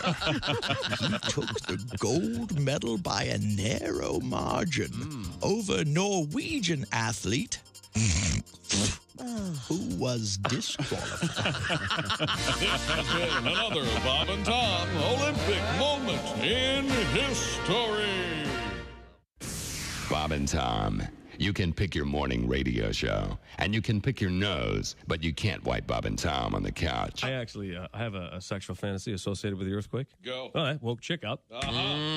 In my fantasy, I am making love to this woman, and then all of a sudden she feels the earth move beneath her. Ah, yes. And then she rolls over on top of me and shields me from debris. Safety first, everybody. Safety first. Hey, don't say we didn't warn you. There's laughter ahead. You guys want to grab lunch? We can't go anymore. Holy That's a good day's work, everybody. This is Bob and Tom 24/7. Hey, it's the Bob and Tom Show. There's Christy Lee at the news desk. Hello. Pat Godwin in the musical laboratory. Hey, Josh. Ace Cosby at the engineering board. Hey. Willie Griswold across the way sitting in for Chick McGee, who is injured from a church league pickleball game. Appointment with this gynecologist this afternoon. It's going to be okay. I am Josh Arnold, and there's Tom. Thank you very much. On your belly, Mr. McGee. Feet in the stirrups. Wow, that's an interesting. On your belly, but feet in the stirrups. Yeah, that is a different look. My knees don't bend this way. I was going to say his back would not. I wonder if that's ever happened. Where was I? I know. We were talking to Mr. Pat Godwin. And Pat is on the road.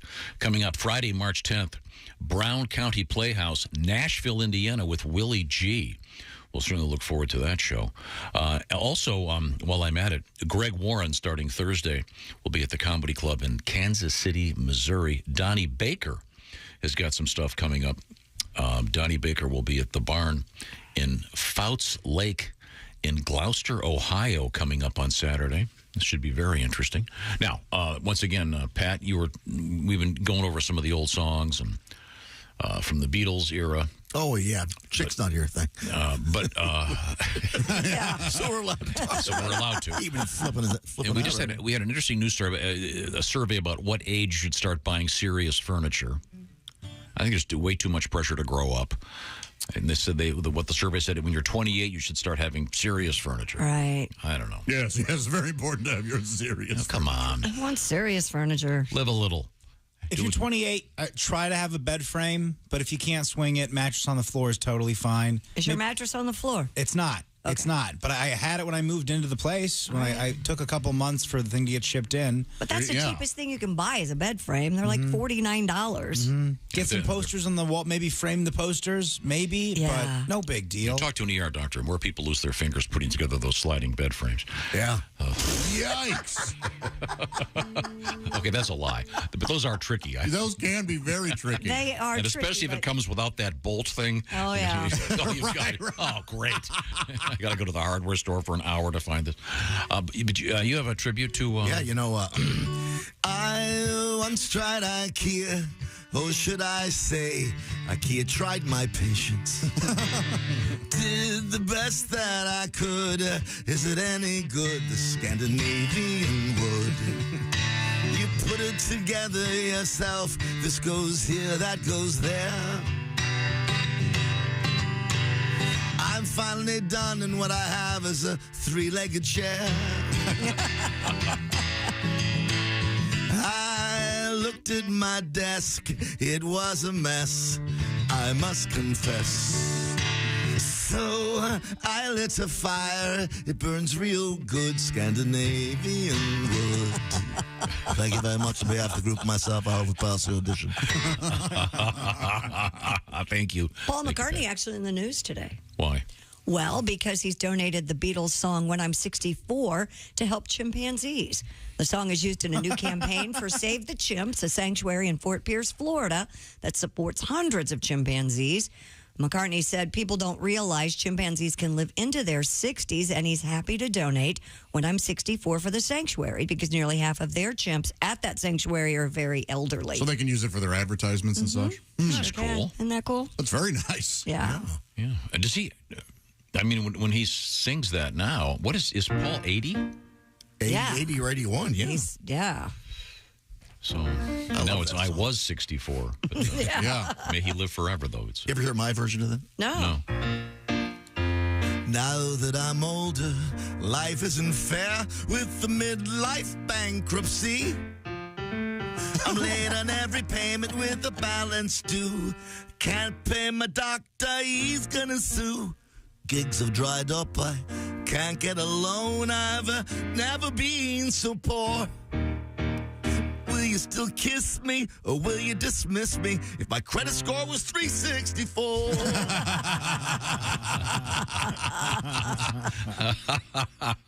Thank you, Pat. Can you go that low? Yes. You can? That's about as low as you can get. How low can you go? Hey, how low can you go? How low have you gotten? Right around there, I think. Really? I was scared to look for a while there. I'm doing better now. Okay, good. Well, we're glad you're back on your feet, Pat. Now, Christy Lee once again at the Bob and Tom News Desk. What have we missed? A proposed skyscraper that would be developed in New York City's Times Square includes a vertical drop thrill ride. The project from Xtel Development includes plans for a vertical drop ride that would go in a red column sandwiched between hotel rooms below and observation decks above. In the request, Xtel suggests that the vertical drop ride will pull in tourists as well as a few jaded New Yorkers.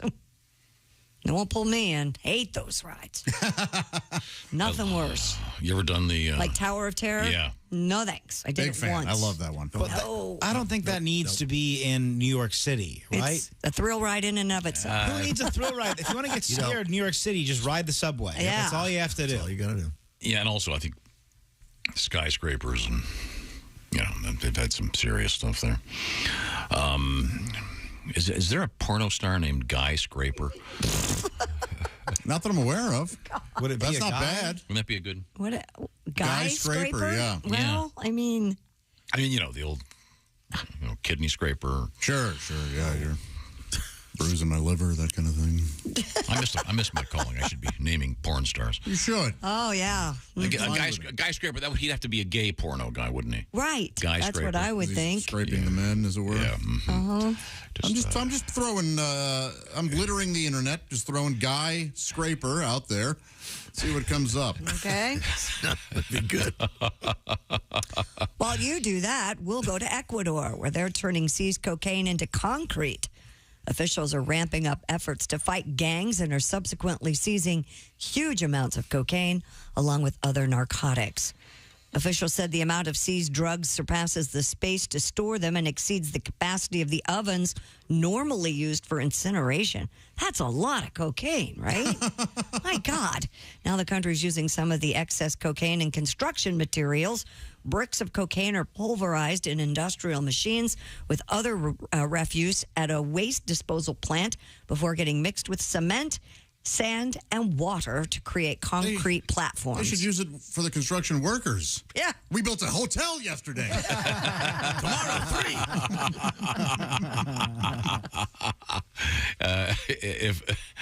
3. So the bricks are made of cocaine. Huh. Okay. If it weathers, it becomes crack. I don't know. I understand that's what Pablo Escobar made his house out of. Oh, really? Yeah, it's very convenient. It's the house the cocaine built. You got another song, Pat? Wow, you're working overtime. If you want to build houses high off the ground, cocaine. Excess blow makes the foundation sound, cocaine. my drive, poured my porch, poured my pool with cocaine. Cocaine. There you go. That is Eric Clapton's love letter to cocaine. Yes. Really promotes the use of and study of cocaine. Very fine song.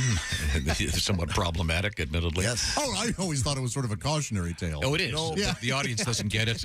They're kind of, yeah. Unlike the other great cocaine song, I think there's no argument that, of course, it's this one. This is Paul Coffin. Whenever we play just a touch of this, Josh gets it. Come on, let's get it going. You can keep me rolling. Do you play this late at night? I play this any time of day. 2:45. You know what I mean. What does he need? Well, I'll twist for you, baby, and I'll rip for you, baby. Take another shot, get lit for you, baby. Oh, yeah. I love it. It's 3:45. This is another, you wouldn't know it, Do but we have any more? There you go. Won't you dance? if you watch the video, it's clearly a cautionary tale. Yeah, oh yeah. Again, often many of these songs are misinterpreted and go the wrong way. Right now, I want to remind you that maybe here's a change you can make in your life. I'm talking about the Raycon earbuds. That's right. Save yourself a bunch of money. That's the part of the smart things that you can do. Raycon earbuds are the best. We've been talking about this for a long time. They're half the price and twice as good. And Raycons are they're doing some cool stuff with them right now because they've got a bunch of different customizable sound profiles, earbud tap functions, noise isolation, and awareness mode. So you can actually hear what's going on if you want to. But sometimes you just want to get everybody to go away, put on those earbuds, and enjoy those Raycons. And once again, about half the price of the other premium audio brands.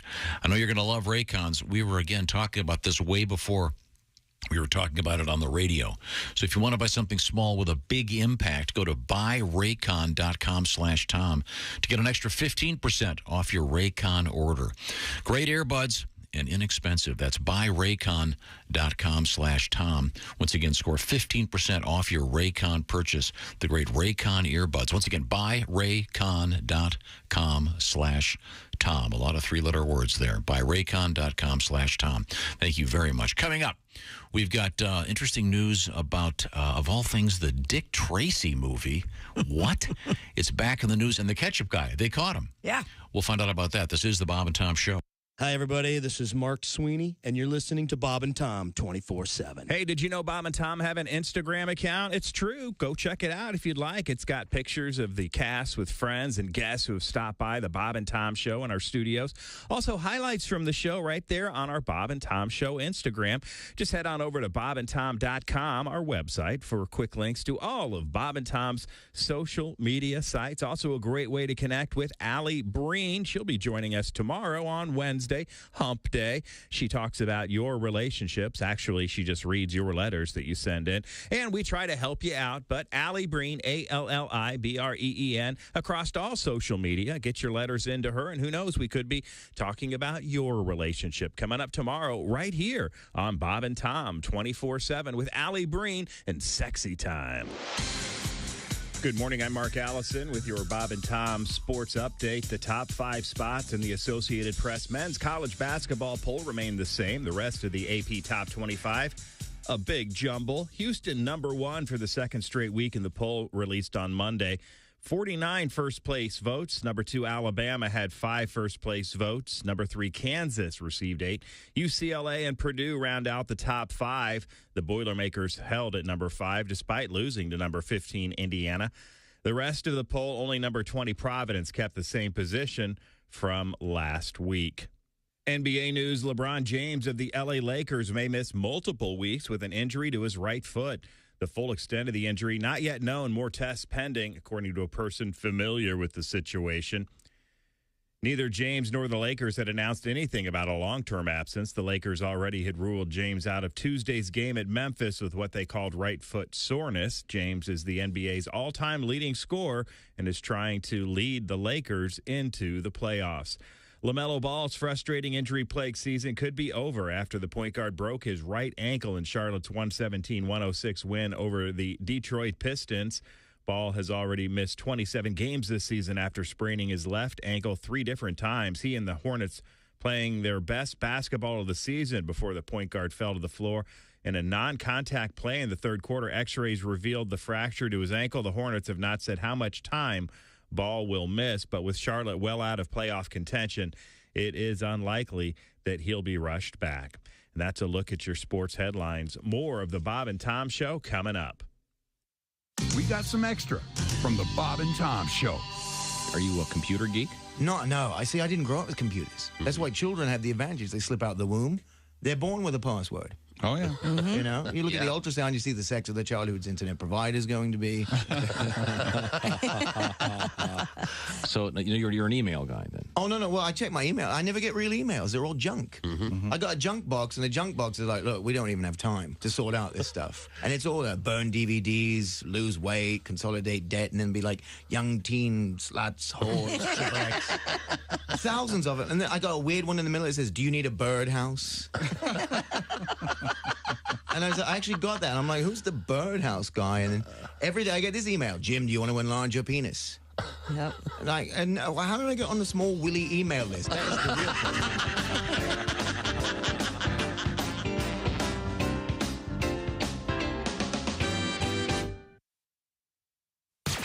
You're listening to Bob and Tom 24/7. You're so weird. You have no idea. Essential Morning Radio. Next, we'll take you to DeLand, Florida, to tell you the story of Maggie Couder and the mouse who ran up her leg and frightened her so badly she ran out of her house just before it mysteriously exploded. Then we'll go to Segmack, Arkansas, and meet the Cheeseman family.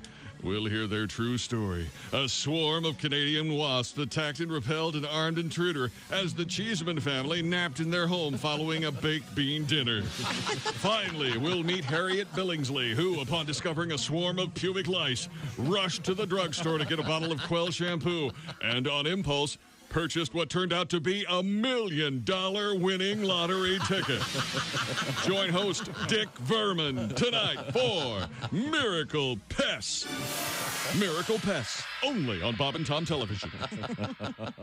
Good morning, sunshine. To the max, there's bologna in our Bob and Tom 24/7, 24/7, 24/7. Comedian Bruce Clark is our guest. How about that Pictionary? You ever play that game? Pictionary? Sure. Yeah. We almost got in a fist fight over that, didn't we, Chick? Yeah, we sure did. And then you play with your friends, they're always drunk, too. You know, all your buddies are always loaded up. Playing there. I get this phrase, I draw it, you know, they're, hey, how about a guy frying his own penis? How about that? You know, what the hell's that? Yeah. That's in Pictionary. Idiot. It's Peter Pan, you idiot. Right in front of you here, you moron. Hi, this is Dr. Will Miller, and you're listening to Bob and Tom 24/7, which begs the question. Hey, it's the Bob and Tom Show. Christy Lee at the news desk. Hello. Pat Godwin in the music lab. Hey, Josh. There's Ace Cosby. Hey. Willie Griswold. Good morning. I'm Josh Arnold, and there is Tom Griswold. Thank you very much, Josh. Very welcome. Got a request here we're going to squeeze in. A couple things happening. This is, of course, the last day of February. This is not a leap year, so the 28th, this is it. This is it. And that means that tomorrow, Ace Cosby will go on his adventure as he does this. It's kind of a reverse Lent thing we've decided. You'll be eating nothing but pizza, breakfast, lunch, and dinner. Correct. A variety of pizzas. Snacks. And you're going to...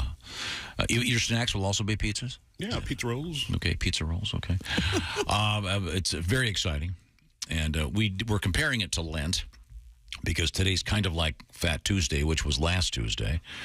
And then it's followed by Ash Wednesday. And Willie, you pointed out to make this analogy even go longer. How does it work? He should have a marinara cross tomorrow. Little marinara sauce cross right there on the forehead. I'm sure we can arrange that. You can't wipe it off, right? You have to wait till you take a shower. How does that work? I need to use that thick tomato paste instead. So how about I wear a Red Cross hat? That'll be fine. Thank you very much. Also coming up in the month of March, of course, March Madness. Also, daylight saving time kicks in. What day is that? Sunday, March 12th. Yeah. Okay. A couple weeks. Just around the corner. And my car clock will be right again. Yeah. Oh, you didn't change it? Yeah, my guy's he's got a car that didn't do that either. Stuck. Yeah. So I can't. You're kidding me. No. He didn't change. You didn't. I tried. I can change the minutes, but I can't change the hours. Oh. This is where you need black electrician's tape. Just right over it. Yeah. I have to have them right, or I look at it. You can't do the math and subtract one? No, the place I'm living now, which is not my house, there's a clock in the kitchen. I had to get a ladder and go up there to change the clocks. I couldn't stand it. I'd look at it and go, wait a minute, is it 8:20 or 7:20 or 6:20? Drove me crazy. No, the point is we have a nice request here involving time. And as you know, in the early days of cable TV, there wasn't much there. No. There might have been, HBO, Showtime, ESPN, just one of them. And then, of course, it's greatly expanded. Now there are about 1,000 channels, but there seemed to be a channel for everything. And this is about that movement to make sure that everything is covered with a very special channel. Oh, sure. You've got cable TV. You've seen all those news channels and sports channels, the weather channel, the cooking channel, but now the Bob and Tom Cable Television Group, a division of Frigamall Industries, is proud to present the Time Channel. 24 hours a day, 7 days a week. You're watching the Time Channel, and looks like we got a caller. Hello, you're on the air. Hi, this is Jimmy. What time is it? It's 11:21. Thanks. Love the show. Sure thing. Let's go to line 2, see what's on your mind. Hello, Time Channel. Hi, I'm sorry the last guy kind of stole my thunder. You already answered my question. Oh, you mean about the time? Yeah, I was going to ask what time it was. You said 11:21, right? Well, actually, caller, we've got an update on that. It's now 11:22. Hey, thanks. Great. I love the show. Thanks for the call. Looks like we've got just time to take 1 or 2 more calls here. Go ahead, caller. Yeah, hey, I've been watching the show since 11:04, and maybe you guys covered this earlier, but what day is it today? I'm sorry, caller. You're looking for the day channel. This is the Time Channel. Check your local cable listings for that. Oh, sorry. My bad. Could I possibly get somebody to screen these calls? And listen, a quick reminder for you viewers, I'm going to be on vacation next week, so be sure to tune in, same time, same station, for the best of time. Going to be reliving some of the best moments. It's the Time Channel. You won't want to miss Military Monday, where all times, all day long, are given in military time, starting at 0100 hours. A tribute to our fighting men and women. It's the Time Channel. We got nothing but time. In no time at all, we know you'll be having the time of your life on the Time Channel. It's now 11:25.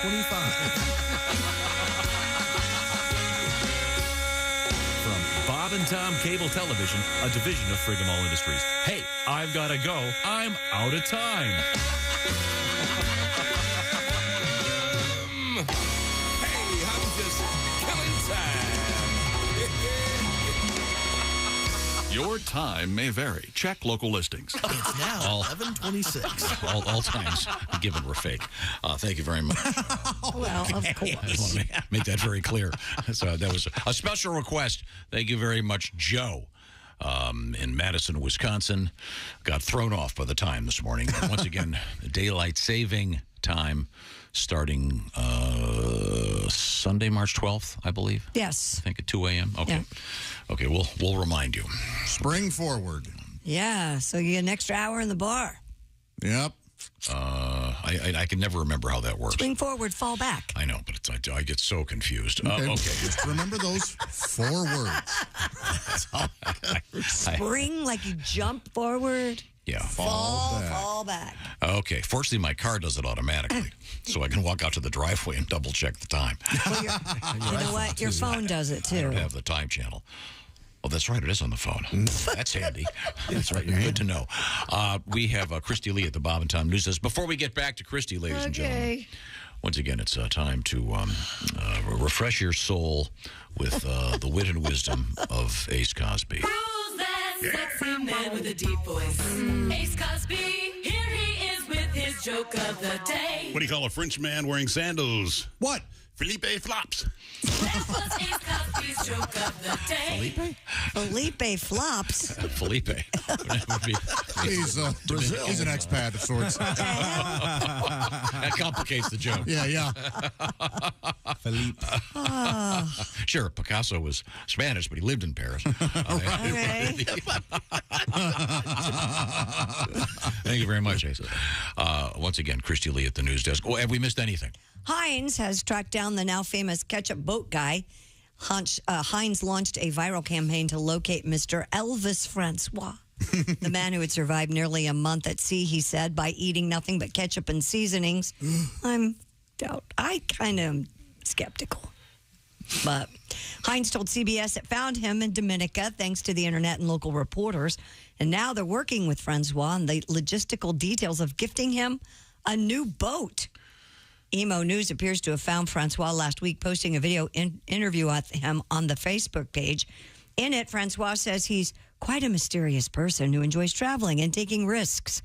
About his ordeal getting lost at sea, he said he was by himself when he went adrift and the boat had some issues. Hey, Heinz, he's not good with boats. Get him a shed. He says everything happens. Well, he says that he likes to take risks. Yeah. You're not being whimsical. You're just not following safety protocols. You're very irresponsible. And no one knew who this guy was. And when he's asking him to tell his family he's okay. Weird. He said everything happens for a reason. The ketchup has vitamins and my body is still okay. So, you know what? All right, great. It took him a while to find him. It did? Why is that? No, really, I'm serious. They had trouble. Oh. They had to catch up to him. Oh, sure, yeah. What did it take, 57 days? Yeah, they've just followed a trail of those little packets. It is ironic that it wasn't Hunt's ketchup. Yeah. But in any event, yeah, this guy, I went back to the original article, and it said he was on St. Martin and accidentally drifted out to sea and lost his ability to navigate after the weather changed suddenly. Well, you're not good. Working on his boat, so I don't know. Was he not paying attention? Did he not have it anchored? I don't trust this guy at all. Why did they? I don't either. That's why I'm skeptical. I don't believe he just ate ketchup for a month. I think that's a lie. And so now they're going to give him a new boat or something? Yeah. Huh. Come on. Yeah, this but guy as Josh pointed out, they're going to give him, what is it, Josh? A boat. And something he's clearly not good with. No, they're going to give him John Kerry's Swift boat. That. Mr. Kerry. Mr. Kerry, of course, is married to the Heinz heir. Oh, sure. Heiress. I'm sure, Willie, you could do something for a month, wink, wink, nod, nod, to get a free car or something, come on. Oh, what do you mean? I don't know. I smoke a lot of weed, and then I try to get a weed company to sponsor me. Is that where? I'm just saying that you could say you've done something. I mean, how do we prove this guy ate just ketchup for us? Yeah. I swear. For 30 days, all I could eat was filet mignon. Yeah. Could you? I survived alone on a filet mignon. I swear I only ate ketchup. Yeah, whose shoes are those? There's no fish out in the sea? Come on. I don't doubt this guy only ate ketchup. Really? I mean, I think it's possible. For sure. Because he wasn't out to get anything. He didn't even want to get a new boat. Exactly. He wasn't trying to get something. Yeah, he disappeared. When they rescued him, he immediately disappeared into the whatever. I would rather just see Heinz give the money to, I don't know, somebody, maybe give some impoverished people a tour on a boat. Mm-hmm. But you know what? I don't think this guy earned anything. Or I agree. Pay for some of the money the Coast Guard and the Costa Rican Navy had to put up to save this guy. Yeah. Yeah, I mean, in other words, almost dying at sea really doesn't. Because it sounds to me, it really does sound like it was his own fault. Yeah. Yeah. Yeah. Well, we'll see what happens. This story may not be over yet. You don't think so?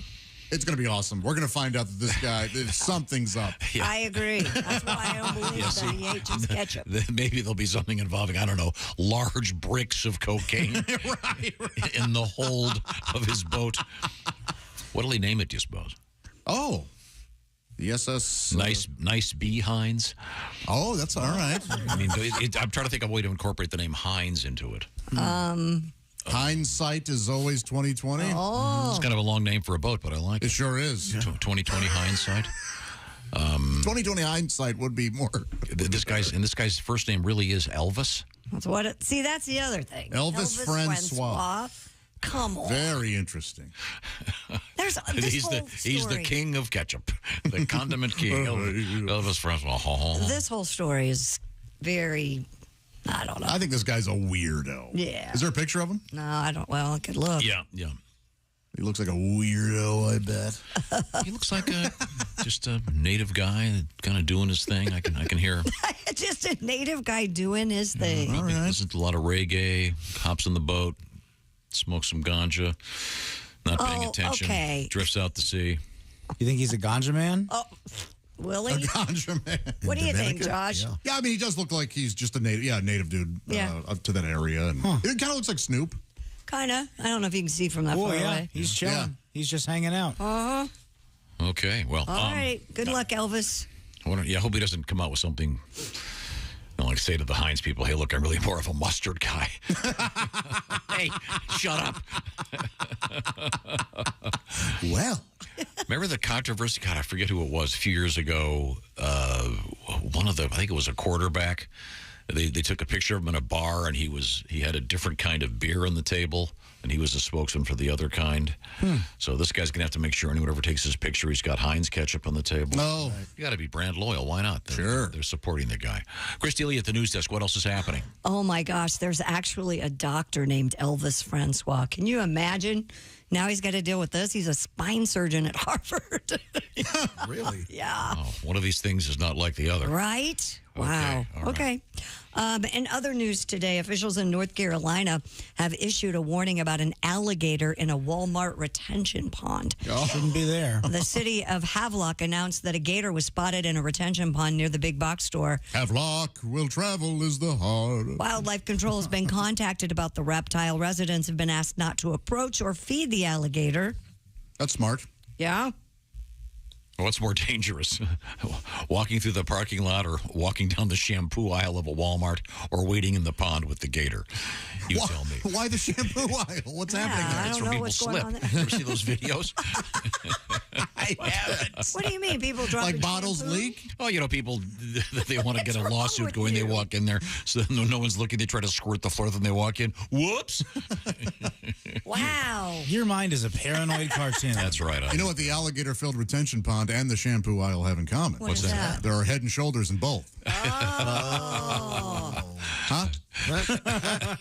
Delivery wasn't 100%. Now, wait a minute. As you said, they're saying, please don't feed the alligator. Yeah. They're telling people that would never happen at Target. No. Target people know you don't feed the gator. They sure do. Yeah. And at Walmart, someone's going to take it and return it to the pet section. Where does an 8-foot alligator go? Oh, yikes. In Buenos Aires, the remains of a man who disappeared in southern Argentina earlier this month appear to have been found inside a shark. Is he dead? That was captured by local fishermen. I'm just doing the crossword in here. The family of Diego Barria recognized his remains by a tattoo that was still visible. Brutal. Barria had last been seen near the coast riding his all-terrain vehicle on February 18th. The damaged ATV was located February 20th on a beach near Rocos Colorados, but there was no sign of Barria, and an intense search began, but they never did find the man until the fishermen caught the shark. Either he went out for a swim or the shark went for a walk. Or somebody threw him in. Somebody threw him in. Oh, yeah. Yeah. There's a mystery Yeah, there. something's going on here. You think? Couldn't have been as simple as him going, that water looks nice today. Yeah, but why would his all-terrain vehicle be all busted up? Yeah, maybe someone stole it and you're right. Took him out there, heaved him into the water. Wow. How much of his body was in there? I don't know how much. Enough to see a tattoo is all I know. And the poor people that do identify him. Yeah. Mm-hmm. Yeah, that's my dad. Couldn't tell it was him until we saw Calvin pissing on something. Then we knew for sure. That's Poppy. And it was a school shark. I'd never heard of a school shark. Oh, they're very smart. Are they? Yeah. Yeah. They're educated. So stupid. I went to Dartmouth using a bone as a toothpick. Okay. We have, believe it or not, Sharknado kind of news today coming up. Also, a potential visit from Tom Whiskey, Frontier Doctor. Is that right? I understand. That's the old Sawbones himself. What have you got coming up, Christy? Coming up, we have a gator movie that involves meth, kind of in the vein of Cocaine Bear, which is out now. All right. We have Steven Seagal. Steven Seagal? In the news today as well. Let's hope it's an obituary. Oh, man. He's hard to kill. Yeah, sure. Well done. Tom will get that. Right now, I want to remind you that it's time to freshen up your life. How about that? I'll put it that way. HelloFresh.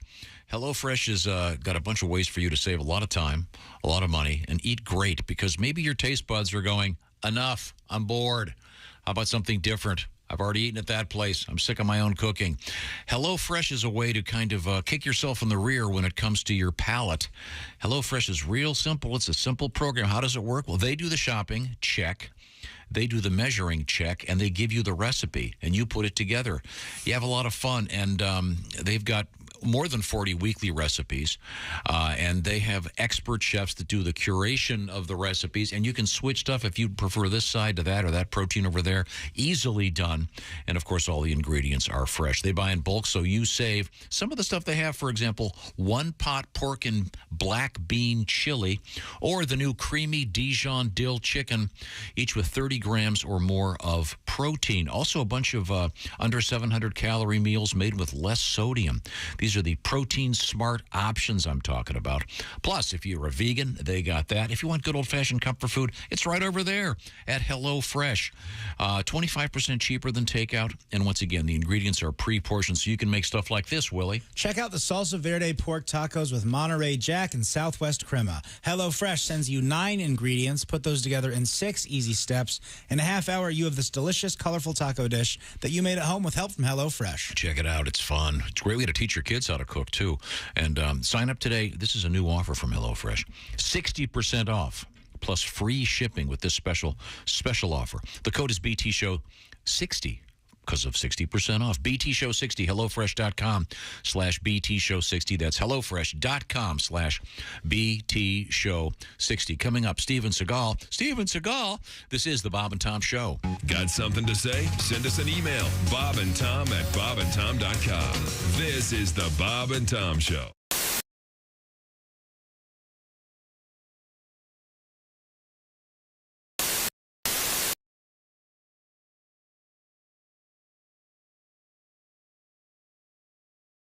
You use the sheepskin that you Let's use? not talk about the sheep. Okay. Okay. Brings up some really sad memories. Okay. Well, no, I know you've got It's tough when you name them. It's An a original tough breakup. song here. Yep. This is an original song from the Electric Amish. Can you guys favor us with a tune? Yeah, we play all originals because, of course, we're not even allowed to listen to the radio, so I don't even know what you guys hear. Yeah, that's true. Well, go ahead, but I'd love to hear it. Well, all right. This is a little song goes a little something like this. It kind of tells you who we are. Oh. Carl, would you look at Barry back there? He's playing those drums like a crazy Mennonite. Yeah, for that he will surely burn in hell.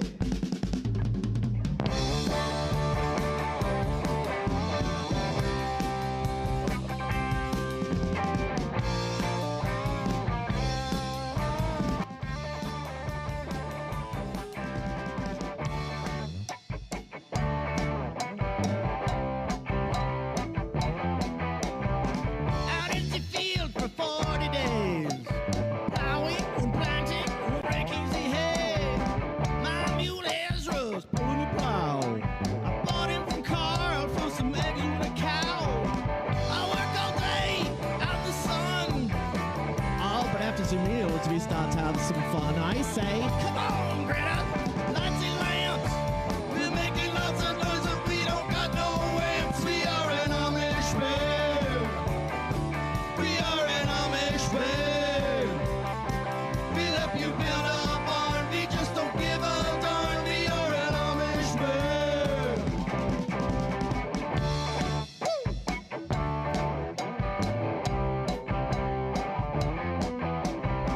The women folk up in Napanee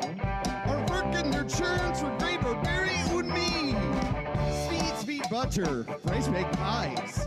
Some of their cider about to make me high. Now these young maidens, they had a band. They was out to meet us boys in the band. They said, the parson's gone, now's our chance. And we proceeded to have a big square dance. We are an Amish band. We are an Amish band. We'll stay all night and play, but first we all must pray. We are an Amish band. Give it up for Graber.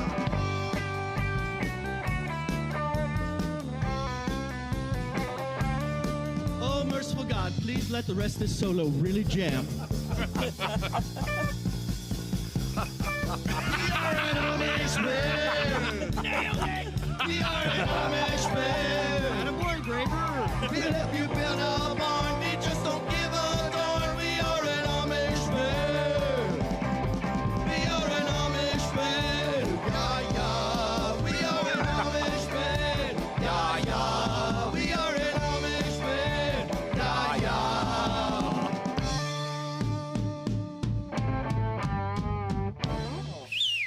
Yay! The Electric Amish, ladies and gentlemen.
If Bobcat called you, wouldn't you keep it and play it for all your friends? Hi, this is Bob Goldthwait, too. Yeah? We've got an X-rated movie coming up where I think you're perfect for it. Give me a call. I had a phone call from Bono that I accidentally erased. Oh, no! Bono? Yeah, and I was like, ah! Oh, why'd I do that? Have you ever heard Bobcat's Bono? I haven't. I can't do it, but yeah. I bet you can enough to make us go, oh, my God. No, but so he called. You mean he heard you doing your Bono and he called you? Yeah, he was very nice. And then I saw him. I was at Dodger Stadium. Or no, I can't remember what stadium it was. It was very... And he and I met him, and I'm in the, like the stadium doorway. Mm-hmm. And he said some very sweet things and very kind, and we talked back and forth. And it was just him and I and one other person. And he starts walking out to do his concert, and he turns around and he takes off those, the fly sunglasses. Mm-hmm. And he goes, "Hey, Bobcat," and he throws them to me. And I catch him, and I go, "Thanks, Mean Joe." I knew that was coming. And he goes, "What?" What? Yeah. I'm like going, oh man, that's one of my best riffs ever. Falling on his deaf Gaelic ears. Yeah. Yeah. Yeah. Bob and Tom. They put the F in professional. Now, we've got a couple of heads in here that have a lot of skin on them. One would be mine. The other would belong to Clint Howard, actor. Now, are you in every one of your brother Ron Howard's movies? Oh, no. There's been a lot. Actually, the one that stopped the streak was, Ransom. And then I wasn't in Beautiful Mind, and I wasn't in any of the Da Vinci Code movies. Did that hurt your feelings? Can I say it pisses me off? Yeah, of course you can. Sure. Your honesty is wonderful and refreshing. Yes. Hi, this is comedian Rob Haney, and your Cool night details coming up. Hey, Hi there, it's the Bob and Tom Show. Christy Lee nodding her head at the news desk. Hello. Not out of being sleepy or boredom. I'm dancing to this fine music. Dancing it up, as is Pat Godwin in the music room. Yeah. I like this music. Feeling the beat. Ace Cosby playing the beat for us and dancing. Willie Griswold always moving that body. Yeah, moving that thing. I have a body. It's Josh Arnold's body. I live in it. There's Tom Griswold. Who else lives Glad in there? you live in your own. Nobody else lives in it. I sometimes rent space. Gotcha. That's interesting. A couple of quick things here to get back to the sailor who drifted off in his boat and supposedly ate nothing but ketchup packets for, what was it? Skeptical. 3 weeks. 30 days, month, yeah. And then the Heinz people put out a notice last week. They were trying to find the guy because Tracked him down. He was eating nothing but Heinz ketchup because he had, again, it sounds like it was his fault. He was on his boat and just drifted out to sea. This is really obscure. Okay. Speaking of ketchup. Yeah. This is a song from Tim Wilson. Well, you'll see. But again, this is very obscure, but of course it's from Tim, so it's great. She was eating lunch at a meeting 3, and that's where she met me. She wrote her name on a napkin with her address and telephone. She had an ass that would not wait. I had the all-you-could-eat meatloaf plate, but wiped my mouth on that napkin. What a mistake, because now her number's gone. I should have found something else to wipe it on, and her name is Jane Ketchup Stain. She lives on Mayonnaise Road. Her number was Heinz 57-4, something with the coleslaw area code. I don't know where she lives, or who she is, or what number to dial, but if I see her around town, I'll rewrite it all down on a dad-blame paper towel. And her name was Jane Ketchup Stain. She lives on Mayonnaise Road. Her number was Heinz 57-4, something with the coleslaw area code. I don't know who she is, or where she lives, or what number to dial, but if I see her around town, I'll rewrite it all down on a dad-blame paper towel. Yeah, that is so perfect. That'd be one of those. That'd be a great Hallmark movie. Then he finds her somewhere Yeah, else. then of course, Jane Ketchup Stain, and he can't remember, can't find her, and then of course, eventually Runs into her at another diner, maybe. Right. You never called me. Eating mayonnaise. I had to wipe my mouth. Well, you're going to have to wipe your mouth in an hour or so. I'm very wet. So now it's not Hallmark. Well, it's still a movie. Oh, that's kind Suddenly of it became skid mark. It became a porn. Jane Seaman Stain. Totally different. Boy, she's really blunt. Isn't she? That is a really great song. But again, I think Christy and I are especially skeptical about this. Skeptical. This guy drifts off in a boat. Yeah. And then when they find him, he disappears immediately. But the Heinz people want to get him a new boat, and they finally find him. All right. I think look, this boat's maybe showing up again. Yeah. I wrecked it. They may regret it because hindsight is 2020. That's right. Thank you very much. I found this story. Did you see? I know how much you love Chat GPT. Now what are they doing?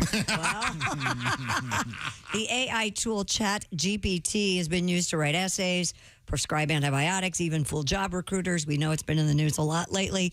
Well, now a Detroit-based brewery named Atwater has created the first ever beer using a recipe fully generated by the chatbot. Sensation. The new brew, called Artificial Intelligence IPA, or AI IPA for short, contains 3 types of malt and a whopping 8 varieties of hops. Apparently, it's very popular with the clientele at the brewery. They say it's great. Cool. Wow. Yeah. Oh, I'm sure the AI IPA? Remember to put in the BOOZE. Man. Okay, here we go. Now, you know what this Chat GPT is, Ace? Have you heard about this? A little bit. It's artificial intelligence, and you could ask it to write an essay about Ace Cosby, and it, through computer magic, gets a bunch of stuff. Did you see this thing? They're asking pastors have tried to do AI chatbot sermons. Cool. Well, that doesn't surprise me. I know that one of the late night hosts used it to tell jokes or create a joke, and it wasn't funny. I think there's a website where you can go to get sermons. Oh, absolutely. Sure. So what's the difference? I was talking to a friend of mine, and you may find this hard to believe, that I have a friend who's a man of the cloth. I know who this is. And he was talking about guys that steal sermons. Sure. That's funny. Really? Yeah. Oh, yeah. Did you see the new dating site for reverends and priests and stuff? What? Plenty of fishes and loaves. Oh, God.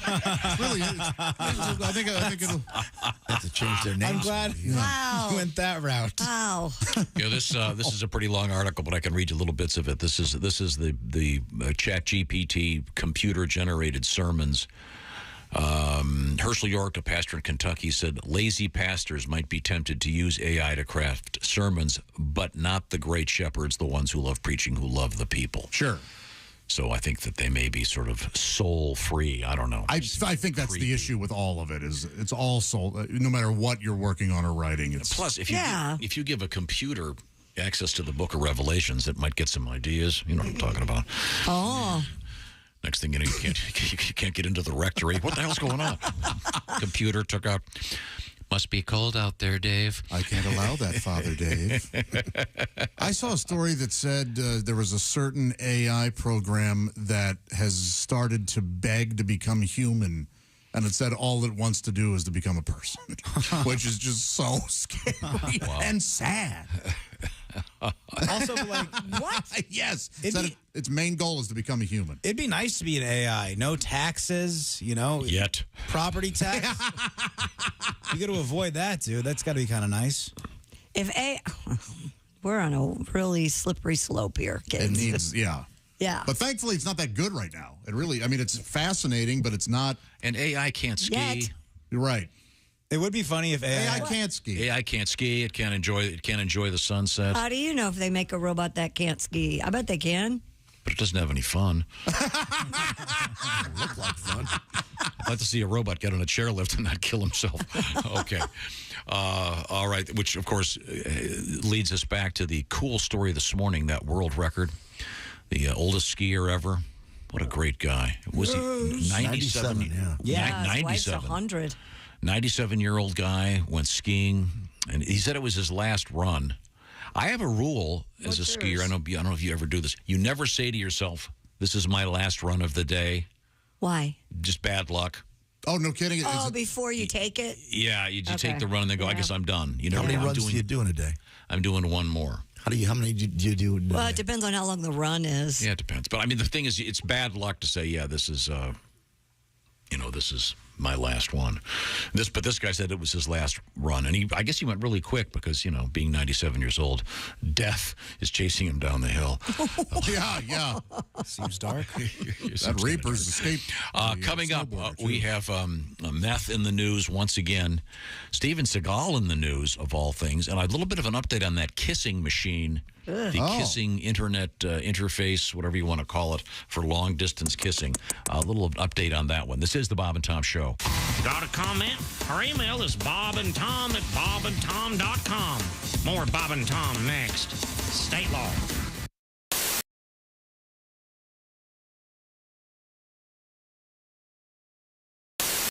Ingrid, you're going to sing one of your tunes for us right now. Which one is it? I was thinking that would be a good idea. Just want me to do a monologue or something. Well, no, there's been some controversy that apparently there's this rap version of. Are you going to do what's going to happen here? I'm a little confused. Oh, okay. Well, yeah, all right. We'll have fun, right? All right. Sure. I just became so Staten Island. So, this is the song that was on the Old Navy commercial. So we've played it over and over and over again because it was the song that actually made it to radio. Mm-hmm. And so one day, I don't know, my brain just sort of went crazy, and I wanted to do something different, and so I did something different, and it sort of stuck because we need to change it up a little bit. So we'll do that version for you. I hope you like it. This is called "The Way I Am," the remixed version. Okay.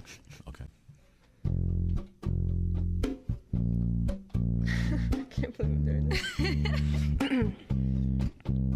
All right, stop, collaborate, and listen. Ice is back with a brand new edition. Something grabs a hold of me tightly, flow like a harpoon daily and nightly. Will it ever stop? Yo, I don't know. Turn off the lights and I'll glow to the extreme. I rock a mic like a vandal. Light up the stage, wax a trump like a candle. Dance from a speaker that booms. I'm killing your brain like a poisonous mushroom. Deadly when I play a dope melody. Anything less than the best is a felony. Love it or leave it. You better gain weight. You better hit bullseye. The kid don't play. If you got a problem, yo, I'll solve it. Check out the hook when my DJ revolves it. Oh, yeah. Oh. Ice baby. Uh-huh. Well, he needs the money. I believe Queen gets it. Hey, don't hate. Don't hate. In West Philadelphia, born and raised on the playground was where I spent most of my days, chilling out, maxing, relaxing, all cool and all shooting some b-ball outside of the school when a couple of guys were up to no good, started making trouble in my neighborhood. I got in one little fight, my mom got scared and said, "Where the auntie and uncle in Bel Air?" I whistled for a cab, but when it came near, the license plate said fresh, it had dice in the mirror. If anything, I could say that this cab was rare, but I thought, nah, forget it, you're home to Bel Air. I pulled up to the house about 7 or 8, and I yelled to the cab, "You're home, I'll smell you later." Looked in my kingdom, I was finally there to sit on my throne as the Prince of Bel Air. Oh man, here we go. We'll do the real one. If you were falling, then I would catch you. If you need a light, I'd find a match. 'Cause I love the way you say good morning, and you take me the way I am. If you are chilly, here, take my sweater. If your head is aching, I'll make it better. 'Cause I love the way you call me baby, and you take me the way I am. And I'll buy you Rogaine when you start losing all your hair. Sew on patches to all you dare. 'Cause I love you more than I could ever promise. And you take me the way I am. Oh, you take me the way I am. You take me the way I am. Beautiful. Wow. Very nice. Yes. Ingrid Good Michelson voice this morning. Yeah. Ingrid and her band is sounding great. Very nice mix.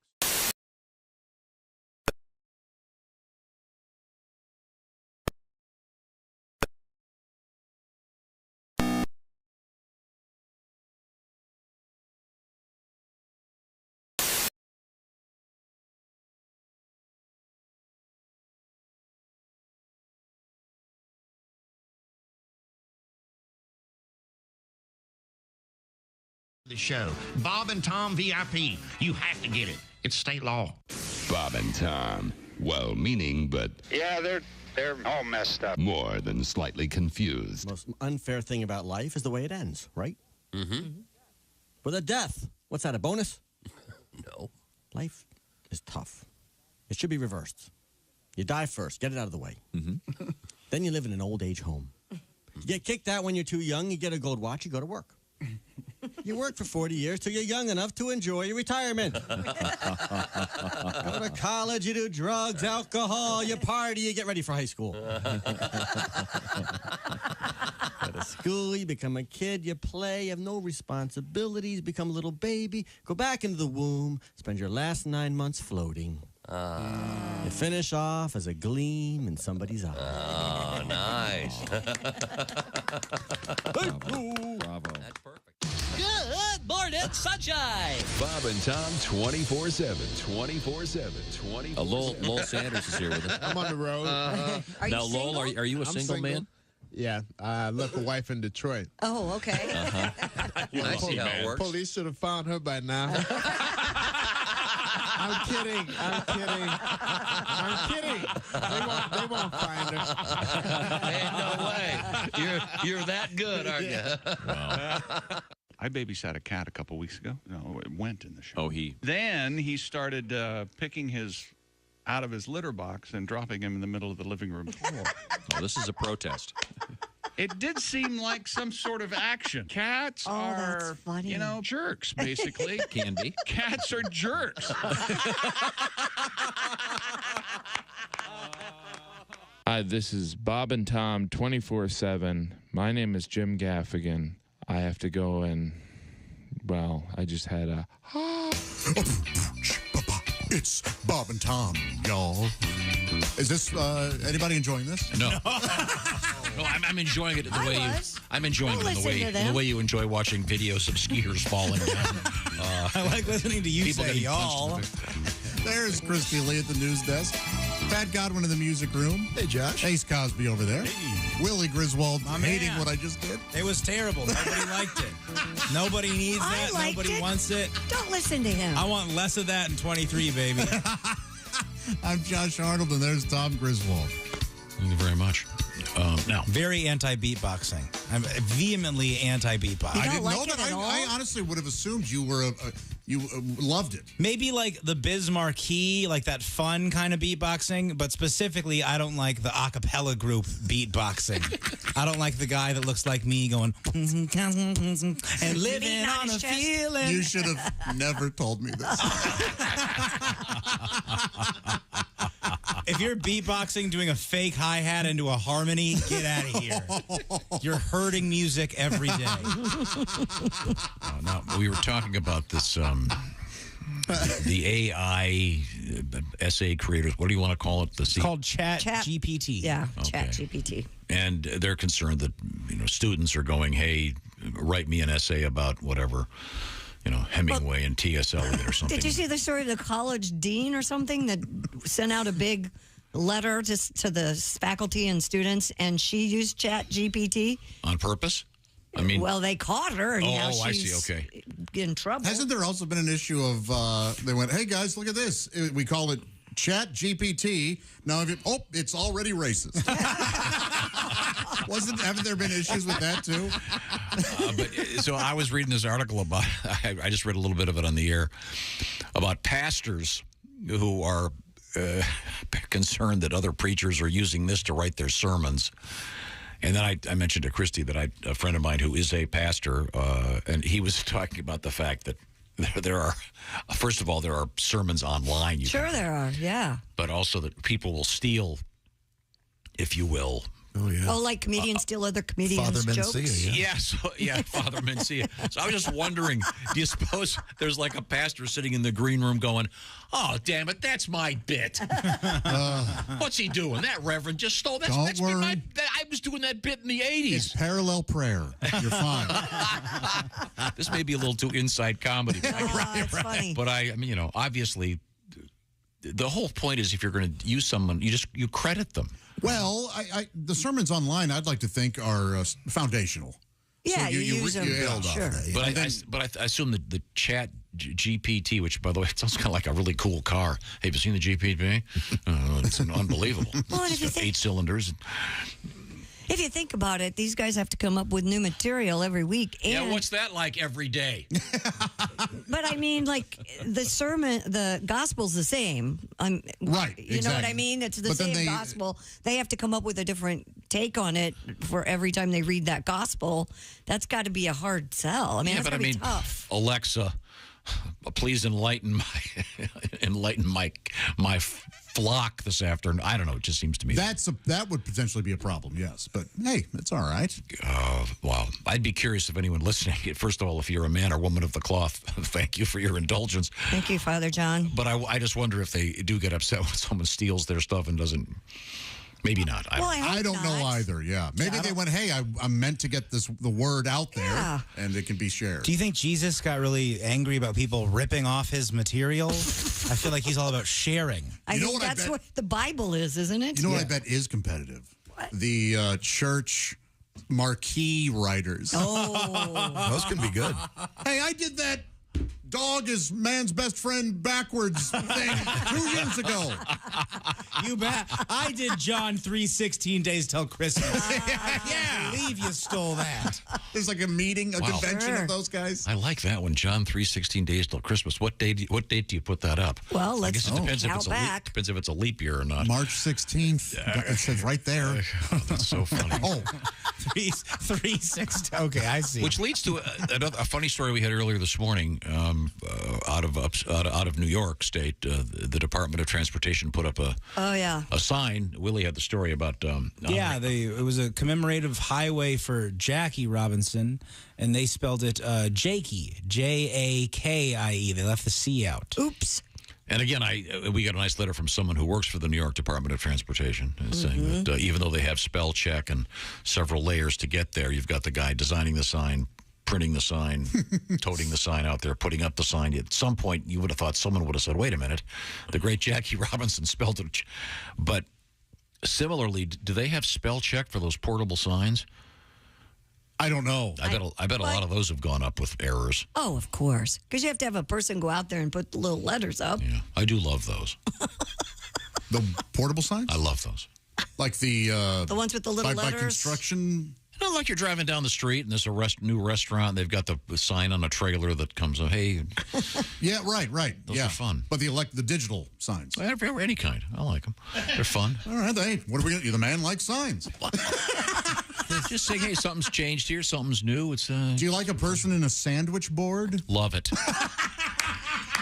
Wait, what do you mean by that exactly? And there used to be a guy. The thing, it's a sign on the front and back that you put over your head and your walk around. And that some poor 17-year-old whose job is being a pole? Yeah. No, the best guy. There was a guy, and he wasn't a sandwich board. There was a guy that used to be, that's like 5 miles from here. This guy would be in front of one of those gold places. Yeah. Oh, yes. This guy would dress in an Elvis suit. Mm-hmm. And he was so into it, he'd be dancing all day long. Some of those sign spinners Spinning are his very sign. talented. Yeah. Spinning a guitar thing. Yeah. Yeah. I've seen I that. wonder, is there like a contest for that somewhere? Contest, maybe. Oh, I don't know. That'd be kind of You mean like an air guitar competition? Yeah. If you're one of those, what do they even call those guys? I don't know. but Unemployed. No, they have a clearinghouse for these. They have a place you go and they put you in spots. If you this want guy to was do good. that. This guy was especially good, though. I really respect those. They're working. Yeah, they are. Yeah. Do you ever Yes, see as them, though? opposed to the guy. Makes me want to buy a sub They're sandwich. doing whatever it takes to make Yes, it work. exactly. Do you Yeah. ever see that he's having a bad That's day and humbling. he's out there doing the air guitar and he's just kind of slow finger picking? Yeah. It's very Well, sad. then there are those The guys. minor key air guitar. Well, this guy was kind of an Elvis guy. Had kind of a pompadour. All right. So you're saying he's doing like "Love Me Tender" instead of shaking it up out there. Oh, you gotta take a break every now and then. My goodness. Yeah, I saw a sign spinner on the phone once. Really? For all I know, the supervisor's going, "Hey, you're doing good out there." And he, thank you. You know, the guy's going to use his phone every But now they're and again. working. It's not just the guy with a cardboard No, sign. of course. That's what I'm very pro lying about his background. doing whatever you got to do. Yeah, me too. Okay, I have a question. Once again, addressing any pastors out there, or of any religious stripe, whatever works for you. Is there and I don't know the answer to this, I'm just asking, is there a pastor who works with a dummy? A ventriloquist pastor? Like a ventriloquist pastor? Great idea. Wow. No. Hey. This guy's full of it. Wow, if I go to hell, I'm going to burn up pretty quick. I'm made of wood. What am I doing here? I'm Jewish.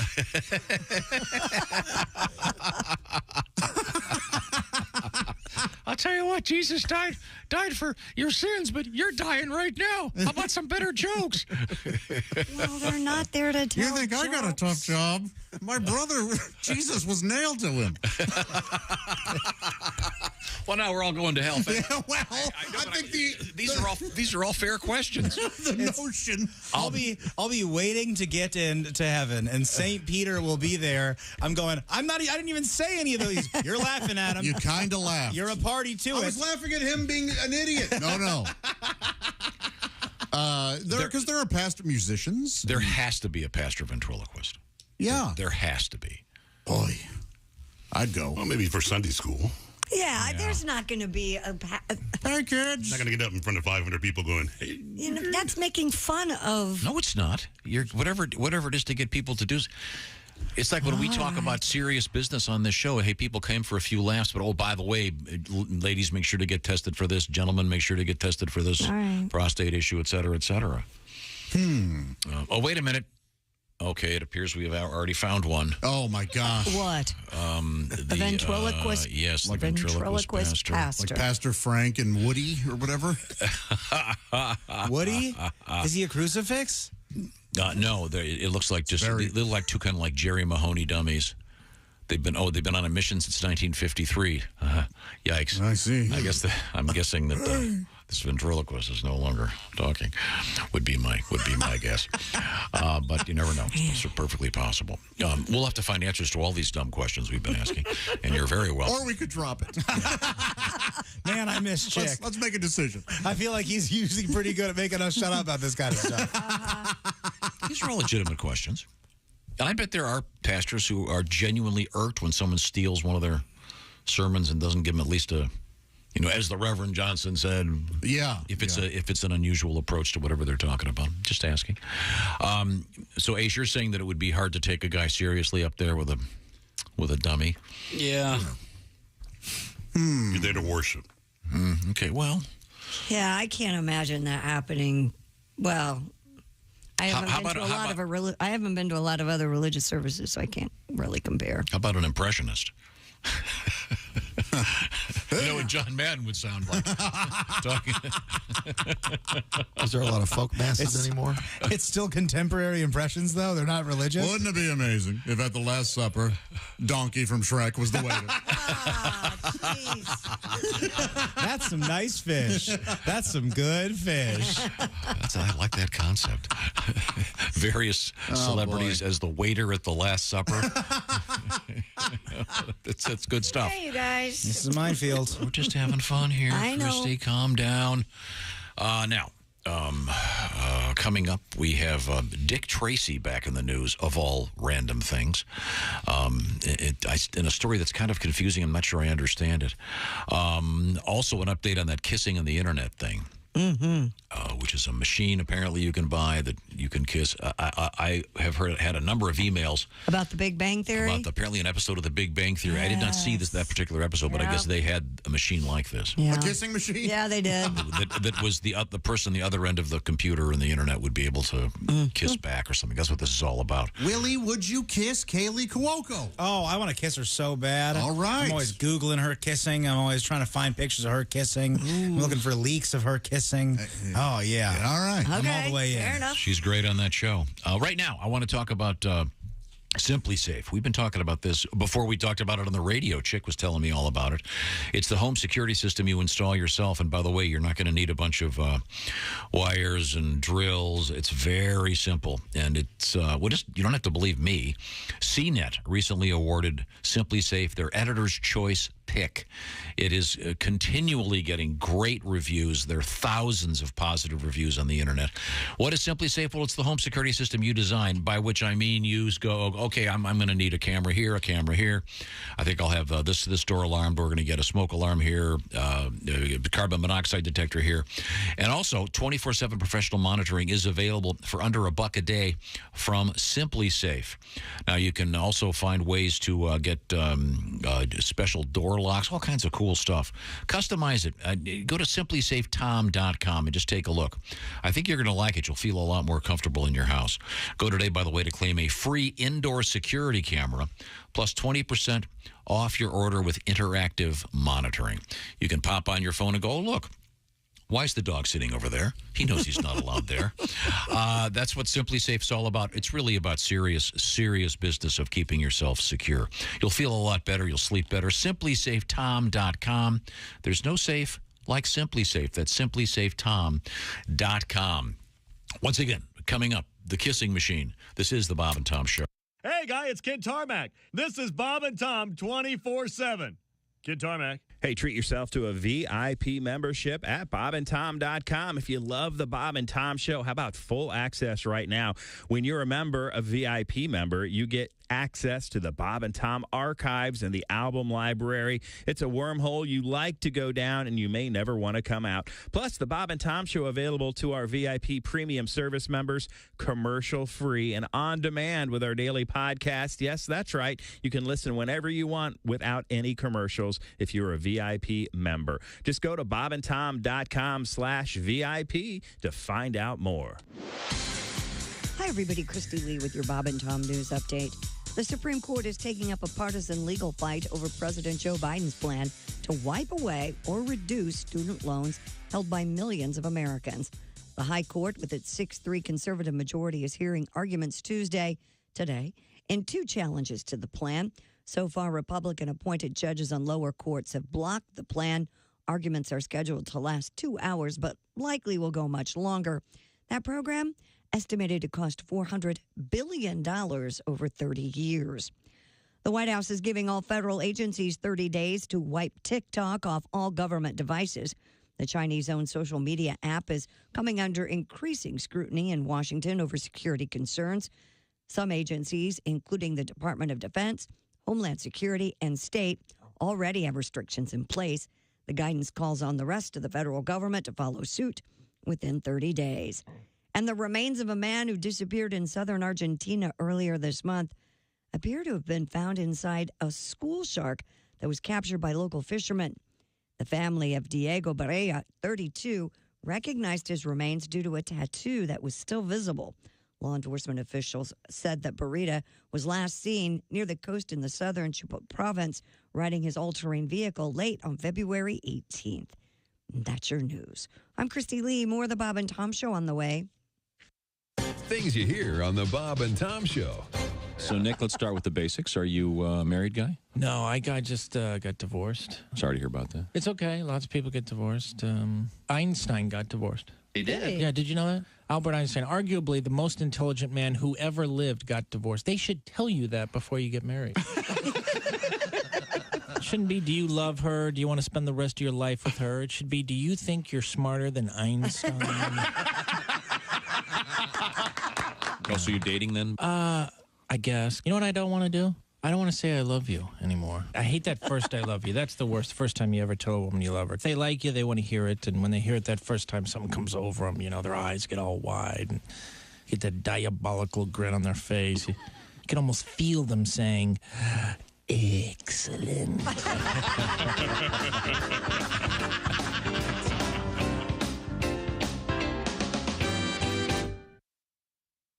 Ladies and gentlemen, Bob and Tom. St. Louis Zoo officials working hard to keep an Andean bear named Ben inside his enclosure after he escaped last week for the second time in a month. If he escapes another time, he gets to be the mayor of St. Louis. Mayor Bear?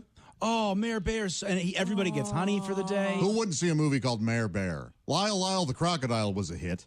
We can make Mayor Bear Mayor a Bear. blockbuster. I say the citywide food should be honey. Mayor Bear. Bob and Tom in the morning and highlights all day long. The Bob and Tom Show, weekday mornings at 6 a.m. Eastern on Bob and Tom 24/7. Hey, this is comedian Ron White, and you're listening to Bob and Tom 24/7. the minivan hearse thing. Have you seen this? Was that for dead soccer moms? I don't know. The funeral homes that have the Wait a minute. minivans that they... That's very funny.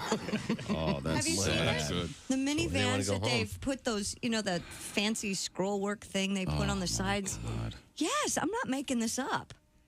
And they're like the big town and country vans. Well, I didn't want to die before, but now I really don't want to. It's really God, disturbing. I just had this discussion yesterday with one of my You're sons. going to be dead, honey. You won't know. I know, but the whole minivan thing, The bumper stickers on that'll be horrible. You know, my orphan child is an honor student.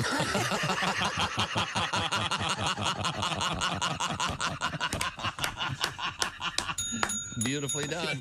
Scott Dunn, ladies. Bob and Tom. For your information, these are two of the worst kids I have ever encountered in my life, and I worked the state fair. We were stupid before stupid was cool.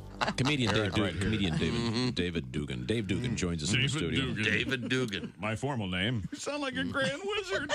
David Dugan, grand wizard. Stop. You have a couple young children. A couple young kids. Raising kids at that age is sort of like being hazed into a fraternity. Yeah. There was like a 2-minute time period the other day when I changed a dirty diaper, grounded up fruit chews out of the carpet while chocolate milk was being spilled down my back. Geez, if I could pants myself, I'd be at Fidel right now. Jeff Rothband is our guest. Jeff is a fine comedian. I actually had to do that once. What? Be a pallbearer. And that, Oh, my that's God. heavy. Yes, That's it's a heavy heavy. job. Yeah, I actually had to go to a funeral, and I was asked to be a pallbearer, and I always a pallbearer. Never the corpse. You don't say we didn't warn you. There's laughter ahead. This is Bob and Tom 24/7. Hey, it's the BTS, and there's KL at the ND.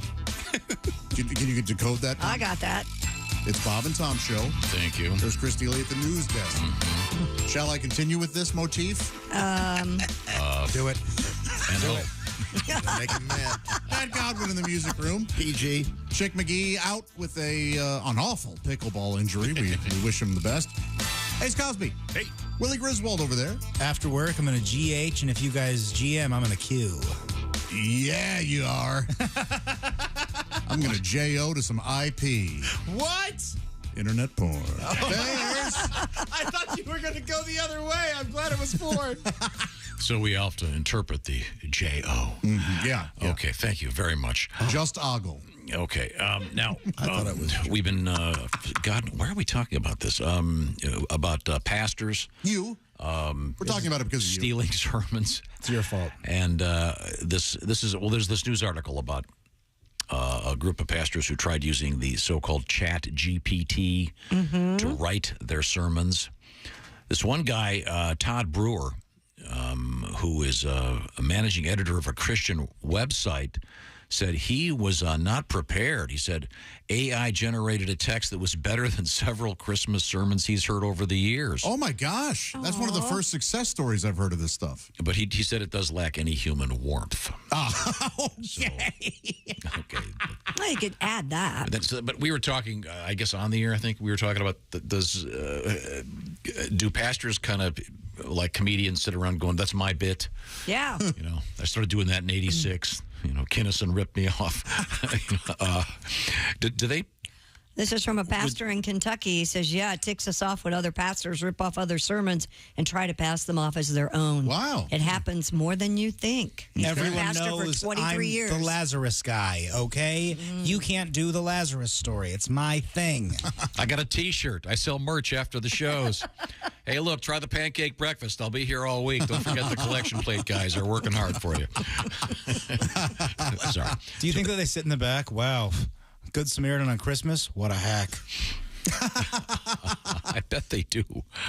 Wow, Pat, does any of this ring a bell for you? Yes, it does, actually. Okay, all right. Now, you're a good Catholic boy, aren't you? Yeah. You were an altar boy. I was. Yeah. It was kind of fun, the whole pageantry of it. Yeah.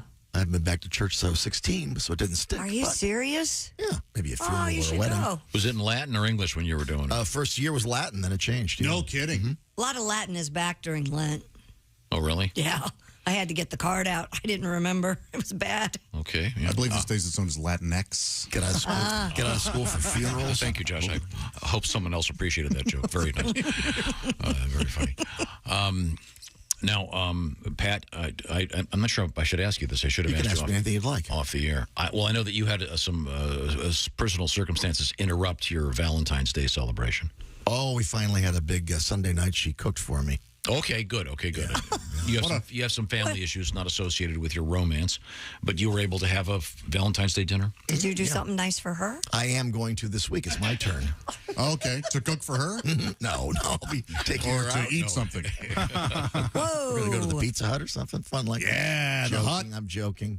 So she cooked? Yeah, she's a pretty good cook. Give it a little tribute? Well, I've been listening to nothing but pop music lately. It was outlaw country for a while, now it's pop. So I could do a little Megan Trainor tribute for you. I like Megan. Yeah, okay, here we go. All right. I just put my sweatpants on. My girlfriend's making Chateaubriand. She got all the burners on. That girl can cook. That girl can cook. Yeah. She'll make a crab cake. Lasagna she will bake. Call up my hot doctor. She gonna grill a steak. Ooh, tell me, are we gonna eat real soon? And when I walk, I'm so fat my pants will drop. I'm gonna buy some bigger jeans. Oh, they're bursting apart at the seam. Yeah, humba, she's my little hoochie coo. I can have my cake and eat it too. Now she's got nothing on. That girl can cook. Sunday night she cooked. Wow, nice. What'd she cook? She cooked crab cakes and steak, actually. Like a really nice fillet. Lord, wow. From that. So are you? What are you going to do? Yeah, what are you going to do? I have no idea. Oh, my gosh. Did you ever start my idea? No, he didn't. I'm going to say yes so I don't get in trouble. Do you know what it is? I do know what it is. Great yes. idea. It is a great idea. Okay. What did you do for Valentine's something Day? very similar, so I'm not discussing the nature of the idea. You see. Uh-oh. In fact, it should be arriving today. if not, I'll be sitting Okay, outside wait a minute. tomorrow. So yours is writing today. Yours is late. Tomorrow morning, I'll bring you deodorant and a toothbrush. No, it's Kelly's birthday today, so. Oh, okay. Very nice. It's Kelly's birthday today? I can't discuss it on the radio. He didn't get her anything. A roof over Yeah, he her head. did. A coupon book. Honey, tonight you get 2 rub your hours back. with the thickness. That's really nice of her to let her hang out with your friend. That's very sweet of you. 5-minute massage. Time to go back to Christy Lee at the news desk. Man, What do we got going here? fun. The studio behind Sharknado is teasing a new cocaine bear-inspired film about an alligator. Oh, yeah? Fueled by meth, Josh. So it's toothless? The Asylum Yeah, tweeted. that's the same thing I was thinking. The Asylum tweeted a poster for a movie they are calling Attack of the Meth Gator. Yeah. God, unbelievable. Does anyone have a new idea in Hollywood? Yes. The Attack of the Meth Gator. Okay. The studio wrote in the tweet, "Hold our bear. I mean, beer coming for your life this summer." All right. When one user questioned whether the movie is real, the Asylum responded, "This is real. We're pumping the meth into Florida's freshwater reserves as we speak." The Asylum is the production company that makes a lot of those sci-fi originals. Wouldn't a weed-smoking gator be funnier? Probably. Because he'd be hungrier. Like you say, Josh, a meth-snorting gator is going to have no teeth. I don't know. I didn't like the idea originally, but now if it's a cartoon alligator and he has a bong, I do like that because his arms are kind of little, so you have to get a special shaped bong, and that would be a fun time for me visually. Yeah, the marijuana gator I think would be funnier. Or a crocodile.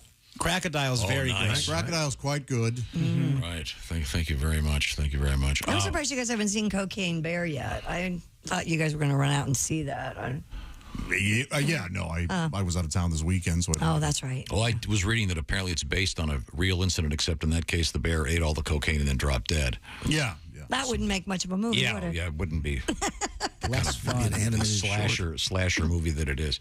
Okay, what else? Russian President Vladimir Putin has bestowed a state decoration on actor Steven Seagal. Let him move Steven there. Seagal? You guys aren't playing. All right, read it again. Russian President Vladimir Putin bestowed a state decoration on actor Steven Seagal. Steven Seagal? The awarding of the Order of Friendship was announced on the Russian government's internet portal. The order recognizes people who Russia considers to have contributed to bettering international relations. I hope he's turning it down. Wow. If he doesn't, well, isn't he kind of to Putin what Dennis Rodman is to Kim Jong-un? Oh, he is? They're kind of weird celebrity pals. Yeah, but Steven Seagal's friends with the Dalai Lama. How do you how can you do that? You can't be friends First of with all, he both. hasn't been really famous for about 20 years, right? It doesn't matter. He's kind of over. I mean, is he going to go horseback riding shirtless with Putin? Possibly. Get BFF necklaces. This would, I don't know, this would be like getting an award with Hitler and accepting it, I think, if you ask me. Okay, well. Wow. Is he just trying to see if he can lose every American fan? Yeah, weird. Yeah, I hope he says no. I hope he does too. I can't imagine. Well, anyway. What else do we have in the news today? Chris Rock's in the news. He's got a pre-show and post-show coming up on his Netflix special. That's right. This Netflix special will air on Saturday, 10 o'clock Eastern Time. Ronnie Chang of The Daily Show is going to host the show before the show, starting at 9:30 Eastern. It will feature Arsenio Hall, Leslie Jones, and Dion Cole with special messages from, a lot of folks like Amy Schumer, Cedric the Entertainer, Kevin Hart, blah, blah, blah, blah, blah. Is this network? This is on Netflix. It's the first live streaming event on Netflix. Right. How cool. It's going to be live, and then they're going to do a post show after Chris Rock's show with David Spade and Dana Carvey hosting. So Are they going to be sitting at a desk analyzing it like it was a football game? Maybe. I don't know. what it sounds like. And It does. Can you bet on it? Is there a spread? And it's the first time he's going to address the slap. Yeah. God, I don't care. Okay. Well, speaking of weird Hollywood stuff, this story is so odd. There was a movie in 1990, a Dick Tracy movie with directed by Warren Beatty, starring Warren Beatty, with Madonna. All I remember about it was, did you see it, Josh? Yeah, saw it in the theater. When I was The a kid. makeup was amazing. The costumes were great. Right. But I remember being somewhat bored. Yeah. Weren't they an item at the time? Yeah. Were they? Yeah, see, you showed up in that Truth or Dare documentary. That's right, and, In any event, Warren Beatty, for whatever reason, this is very odd, he has donned the fedora and duster worn by Dick Tracy in order to keep a hold of the rights. Oh, really? Apparently, he has to periodically appear somewhere as the character Dick Tracy in order to retain his rights. I don't know if they're talking about a sequel or That's what. interesting. It seems to be kind of a mystery. There's a 30-minute special that involved Leonard Maltin. Oh, okay, yeah, the film critic that aired on, I think it was on TCM. So Warren Beatty's 85 years old right now. Wow. But it looks great. And there's another thing out there, I don't know if you can find it on the internet or not. But and I'm not sure why he would be trying to retain the rights, but apparently he is. So, all right. Well, with Disney Plus, maybe they're going to try to revive it in some way. Yeah, maybe. It's a Turner Movie Classics, I believe it is. That did that special? Yeah. So, but well, I think it goes public domain in like 20 years too. Is that what it is? Yeah, that's why he's. I mean, Dick Tracy was over.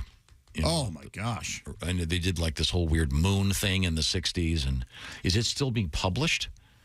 No As idea. a comic strip? Are they going to like tie contemporary themes into it? Will it be like big Dick Tracy energy? Is that what they're doing? Because that phrase is all over the place now. I don't know. Maybe they'll turn it into a horror movie like the Winnie the Pooh thing. That's coming out this week also? It's already been out. Yeah. Oh, it's out. Okay. Yeah. Yeah. Reviews are terrible. Yeah. Are they? There's another meeting to Dick Tracy. There is? Yeah, a very inappropriate Valentine that Josh once sent to a woman called it the Dick Tracy. Well, it was the D word with a comma and then her name and a question mark. As in, like if I were looking at you and go, soda, Christy? Her name was Tracy. That's right. I thought I thought you'd taken a pencil and a piece of white paper and outlined. I guess that'd be a Dick Tracing. That would be Tracing. Yeah, sorry, that's completely different. Like when you outline your hand to make a Thanksgiving turkey. Yeah. A funky elephant trunk. Yeah, Josh made the Chrysler Building. I don't have Peyronie's disease. Elephant trunk.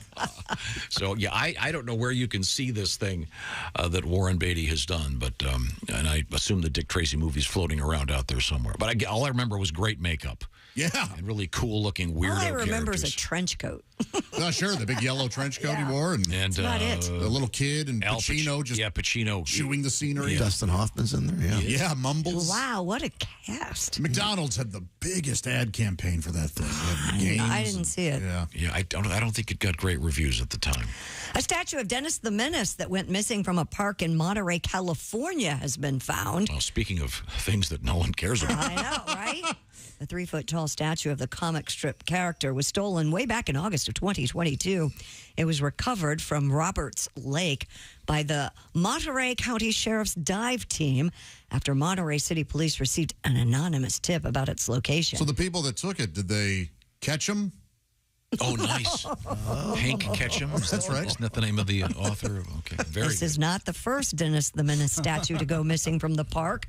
The original was stolen and still has not been found. Wow. Man. The lead suspect is a Mr. Wilson. I'll draw on this little brick. Mad Magazine once had they were making fun of comic strips, and the Dennis the Menace panel that it was just a hand reaching for a gun that was sitting on a table, and it said, "Mr. Wilson finally has enough." I was 11 and just screaming with laughter. So someone's, why would they be stealing the Dennis the Menace statues? I have no idea. Is the Beetle Bailey statue okay? Yes. Is it going to be all right? Did you watch that show when it was Dennis on? the Menace from Monterey, California? Was that where it Maybe was set? Hank Ketchum is, or Maybe. who knows? I don't know. Probably. Yeah, I watched There was it a when I black and a white kid. show. Yeah. It used to be on Nick at Night. And then, Jay North, yes.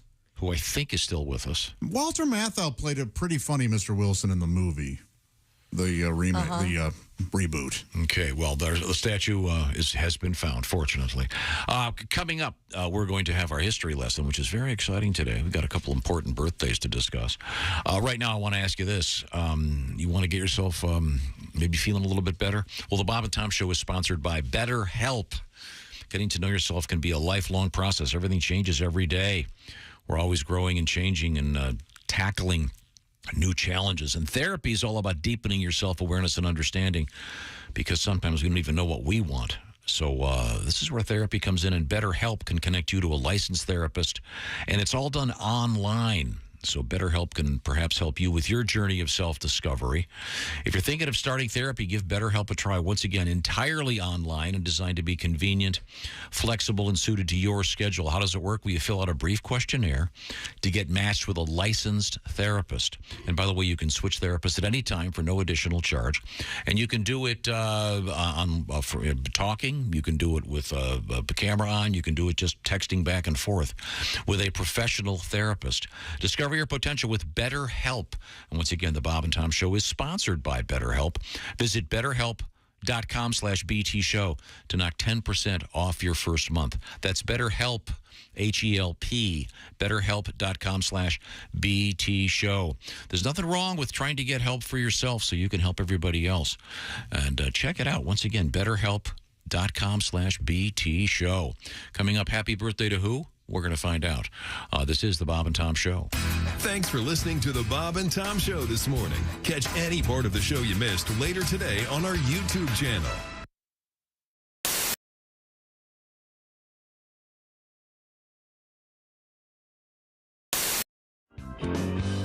Henry Phillips in the studio with us. Go ahead, Henry. All right, well, this is a song about one time I was flipping through the channels, and it was late at night, and I saw that they had one of those televangelist preacher guys, and he was talking, as a lot of them do, about the end of the world is coming. And I want to tell all the people out there that the end of the world is coming.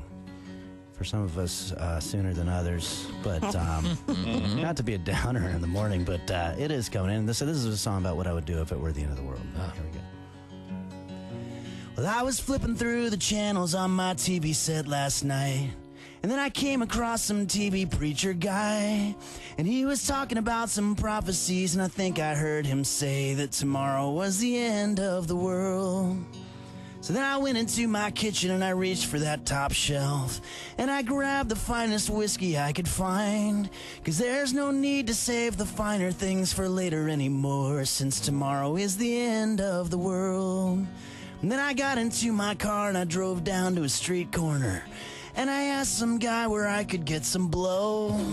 And then I went up to the prettiest hooker I could find and asked if I could do a line off of her Hooters.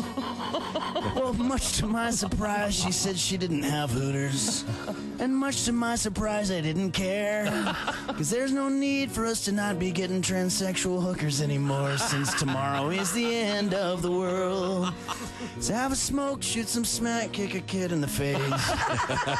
Steal somebody's groceries, 'cause there's no need to not be a grocery stealing little kid in the face, kicking, smack shooting, smoking, tranny hooker, getting all the other stuff I said earlier guy anymore, since tomorrow is the end of the world. When I woke up this morning, I took a look around, and of course I saw that everything was fine. But I'm still gonna call and thank that televangelist preacher guy, because I had myself a really lovely time. Yeah.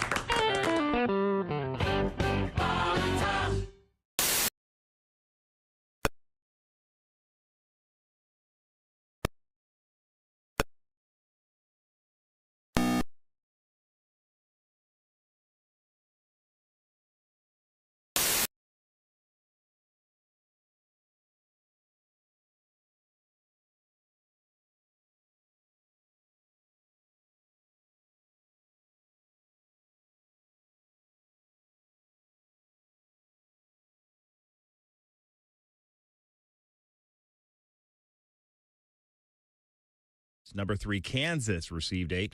UCLA and Purdue round out the top 5. The Boilermakers held at number 5 despite losing to number 15, Indiana. The rest of the poll, only number 20, Providence, kept the same position from last week. NBA news, LeBron James of the LA Lakers may miss multiple weeks with an injury to his right foot. The full extent of the injury not yet known, more tests pending, according to a person familiar with the situation.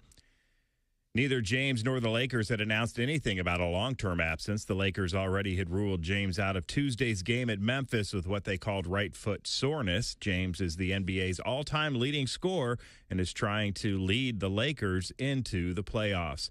LaMelo Ball's frustrating injury-plagued season could be over after the point guard broke his right ankle in Charlotte's 117-106 win over the Detroit Pistons. Ball has already missed 27 games this season after spraining his left ankle 3 different times. He and the Hornets playing their best basketball of the season before the point guard fell to the floor. In a non-contact play in the third quarter, X-rays revealed the fracture to his ankle. The Hornets have not said how much time Ball will miss, but with Charlotte well out of playoff contention, it is unlikely that he'll be rushed back. And that's a look at your sports headlines. More of the Bob and Tom Show coming up. Hey, Shooter, it's Kenny Tarmac. Hey, we just landed. I'm an ORD, just got in from TPA through ATL. And hey, guess what else just landed? The Bob and Tom app. I know.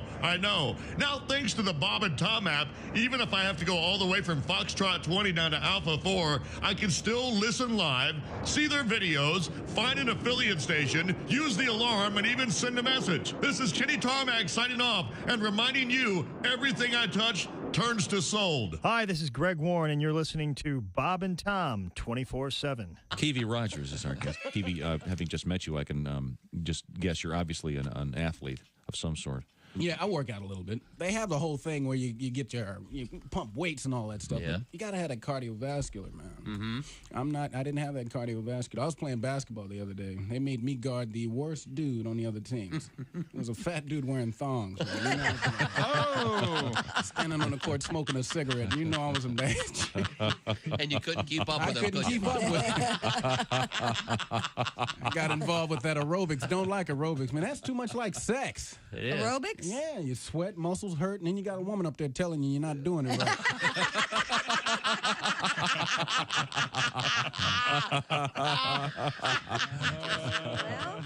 Bob and Tom 24/7. One more tape. This is probably the best tape that we've wrote together. Yeah? 14 hours. One toilet, 2 men, 14 cubic square feet of incarceration.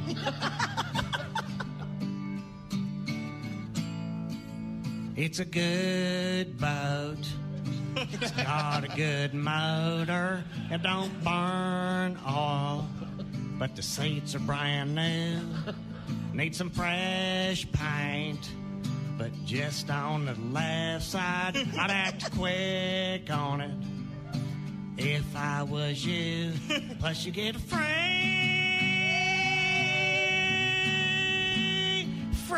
trailer. Come on, sisters. Get a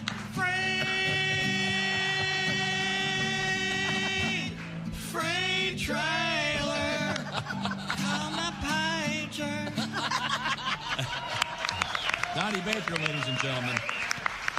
Morning laughter just might be the best medicine. I can hear you, oh no. You're talking out your ass. Hi there, it's the Bob and Tom Show. Christy Lee at the news desk. Hello. Speaking in sentences, you show off. Pat Godwin, music room. Hello. Ace Cosby, running board. Running the board. Humor Central. All right. You can't say Comedy Central. No. That hurt. Christy just hit her ear. There's Willie Griswold. Hey, man. I'm Josh Arnold. And there's Tom Griswold to, put a bow on this gosh darn thing. Yeah, we got a bunch of stuff we want to get to here. Did we miss anything in the news, Christy? Did we get everything in there? We got everything and then some. Okay, all right.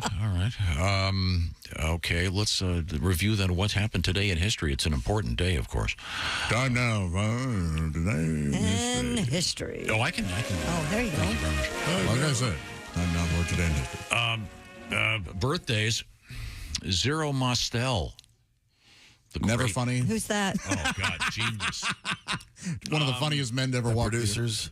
Yeah. Funny thing happened on the way to the forum. Yeah. Great movie called The Front. Yeah, he's heartbreaking in that. Yeah. It's good. Yeah, born in 1915 on this date. Let's see. Oh, the great Mario Andretti. Yes. Mario Andretti would have 83. He is the hottest 83-year-old man on the planet. Just do him. It would be so fun to talk about. We could do like a big YouTube Sure, thing my for guy it. would love that. He'll understand. It's Mario Andretti. Does he get any cash from Mario Kart? I doubt it. Really? Yeah, really, It's not a right? coincidence, if you ask me. Mm-hmm. Do you think his wife ever gives him the caution flag in bed? The caution light is on. 1948, the birth of Bernadette Peters. Oh, she's funny. Yeah. Actor John Turturro. Oh, great actor. Great. I do know. Happy birthday, Jason Aldean and Mike Kelly. Happy birthday. I've got a little something special coming up, I hope to God. On this date in 1953, Christy, this is a question for you. Okay. Crick and Watson discovered what? Crick and Watson? Yeah. Baked beans. Oh, yeah, fair guess. Yeah, right. I just want to say there's a scientist listening right now really laughing hard. Was it... Baked beans, good guess. The DNA sequence? This is the double helix. Oh, yeah. A book I was forced to try to read in high school. I had to make one of those models in high school. Way above my brain power. I bet you did make a model in high school. No, I didn't. I was fat. Well, there are places... we have... this is interesting. 1983 on this date, the final episode of MASH aired on CBS. Estimated audience 125 million. That's astounding. Yeah. 77% of all people watching television were viewing it, apparently. And laugh-free. And not a good, yeah. That wasn't a good episode. It wasn't good after all that build-up, sorry to say. Did they ever do a Halloween episode called The Monster Mash? Did they ever do that, everyone? They didn't. Okay. Tom? I don't think so. I'm just thinking that would have been a great idea. Yeah. Missed opportunity then. That'd be a fun costume to do. Get like 4 or 5 people to dress up as the cast of MASH, but kind of they'd all be kind of monstery. So zombie soldiers, all right? Like you'd have a... you don't see a problem with that. Well, MASH was kind of a little bit lighter than... sort of. Oh, they made a lot of jokes out of the atrocities of war. You could be like a wolf man. Sounds like a lot of explaining on Halloween night, to be honest. But cool. I think you'll win the prize. You see what you've done? Monster Mash. Now we're going to have to dress up. Amy's going to be stitching together costumes. We could make it tremendously inappropriate. Ace could be Hot Lips Houlihan. No, that's my character. No, it'd be funny because he'd be cross everything. It'd be. What do you think, Ace? You into it? Oh, okay. Ace with a blonde wig and big red lips walking around. And Oh, my. Stop. You're turning me on. I remember where I watched that. Where? At the time, I was living at a Holiday Inn. Things were good for you then. No, I was just here and just moved. Yeah, Wow. so I'm watching it in the bar of a Holiday Inn. Did you watch it, Josh? Oh, I was 5. Did your family watch it? I'm sure, yeah. So I may have been in the room. But in the room where it happened? May have been. Yeah. In 2000, this is for you, Christy. In 2013, Pope Benedict resigned. Yeah, that was a big deal. I'm out of here, he said. First time in hundreds Oh, he's of definitely years. out of here now. Take this flock and shove it, he yelled. Hey. Wasn't that weird that he yelled that, though, from the balcony? Harsh K-word. Sorry, Christy. It's been a rough day for you. It's okay. I can go to confession. You're going to have to head home. Okay, Reconciliation. Thank you very much. Time now to review what we learned on today's show. Yes. Josh, you have that over there? I sure do. Chick McGee, he's got an injury, a pickleball injury. We don't know the extent of it yet, but we'll let you know. Here, Tom is paying for Ace's month of pizza, which begins tomorrow. Tom got excited this morning because we were talking about skiing. There was a 97-year-old skier who has passed away. No. What? No. He's not dead. He did his last his run. last run, He but announced it was his last run at the age of 97. That's shocking. Good for this guy. Christy used the term toity, referring to a toilet, and it gives Tom the heebie-jeebies. Yeah, go to the toity. Tommy. My Aunt Flossie used to always say that. You gotta go Come to the toity with gotta me. Go toity. She's the one. My aunt. Did you ever the aunt or the mom that put the stick-em notes on everything? Oh, she was one of those? Yeah. Really? Oh, yeah. Toilet paper only down this toilet. And oh, I see. Little rules. Mm-hmm. You know, because there was a little septic system. Josh Arnold, did a great job doing the show, what we call rejoiners. Emails flooding in about how I should go ahead and do it every day. Thank you. I am also anti-toll. Those bridges and roads have been paid for fivefold, I say. Stop charging us. I am pro-toll because I'd like them to be maintained by the brave, hardworking men and women who I'm keep them pro from Toll rusting House. out. Big cookie fan. When Pat moved out of his ex's house, well, he actually just showed up and everything was gone. Wait a second. I like what Willie had to say. So he's anti-toll. I'm pro-toll, and you're what? Pro Toll House. You don't got to return to it. I am pro Toll House. I was going to say, Josh, come on. Best cookies ever. Yes, I like cookies. I'm the only one. I like cookies. Well, he's saying that I know what he's insinuating. I'm saying I can't believe you passed over that. When Pat's ex moved out, she took everything except her wedding dress. Left that hanging, yeah. All the furniture was gone? Oh, yeah, pretty much. How long had you been gone? I was out at sea. I was working on the cruise ships, yeah. Very sad. Very So for that wedding, the something blue was Pat. was the ocean in my sadness. Oh, boy. Okay, good. Did you write a song about it? Many. So I have a question. Yeah. So what did you do with the wedding dress? I mailed it back to her. Oh. Do we know where Soiled? it is now? I do not. We do not know. Yeah, that satin's... that satin's shatting. That satin's been shatting. No, I thought Shadoobie. I thought you meant soiled in a different way. Oh, I see. I'm sorry. DNA and such. Anything we missed? Yes, a man was found inside of a shark. The family identified him with the tattoo being visible there and whatever chunk of him. Yeah. That's ghastly. Okay, thank you very much. This is the Bob and Tom Show. Hey, thanks for listening to the Bob and Tom Show this morning. Get a look at today's show on our YouTube channel.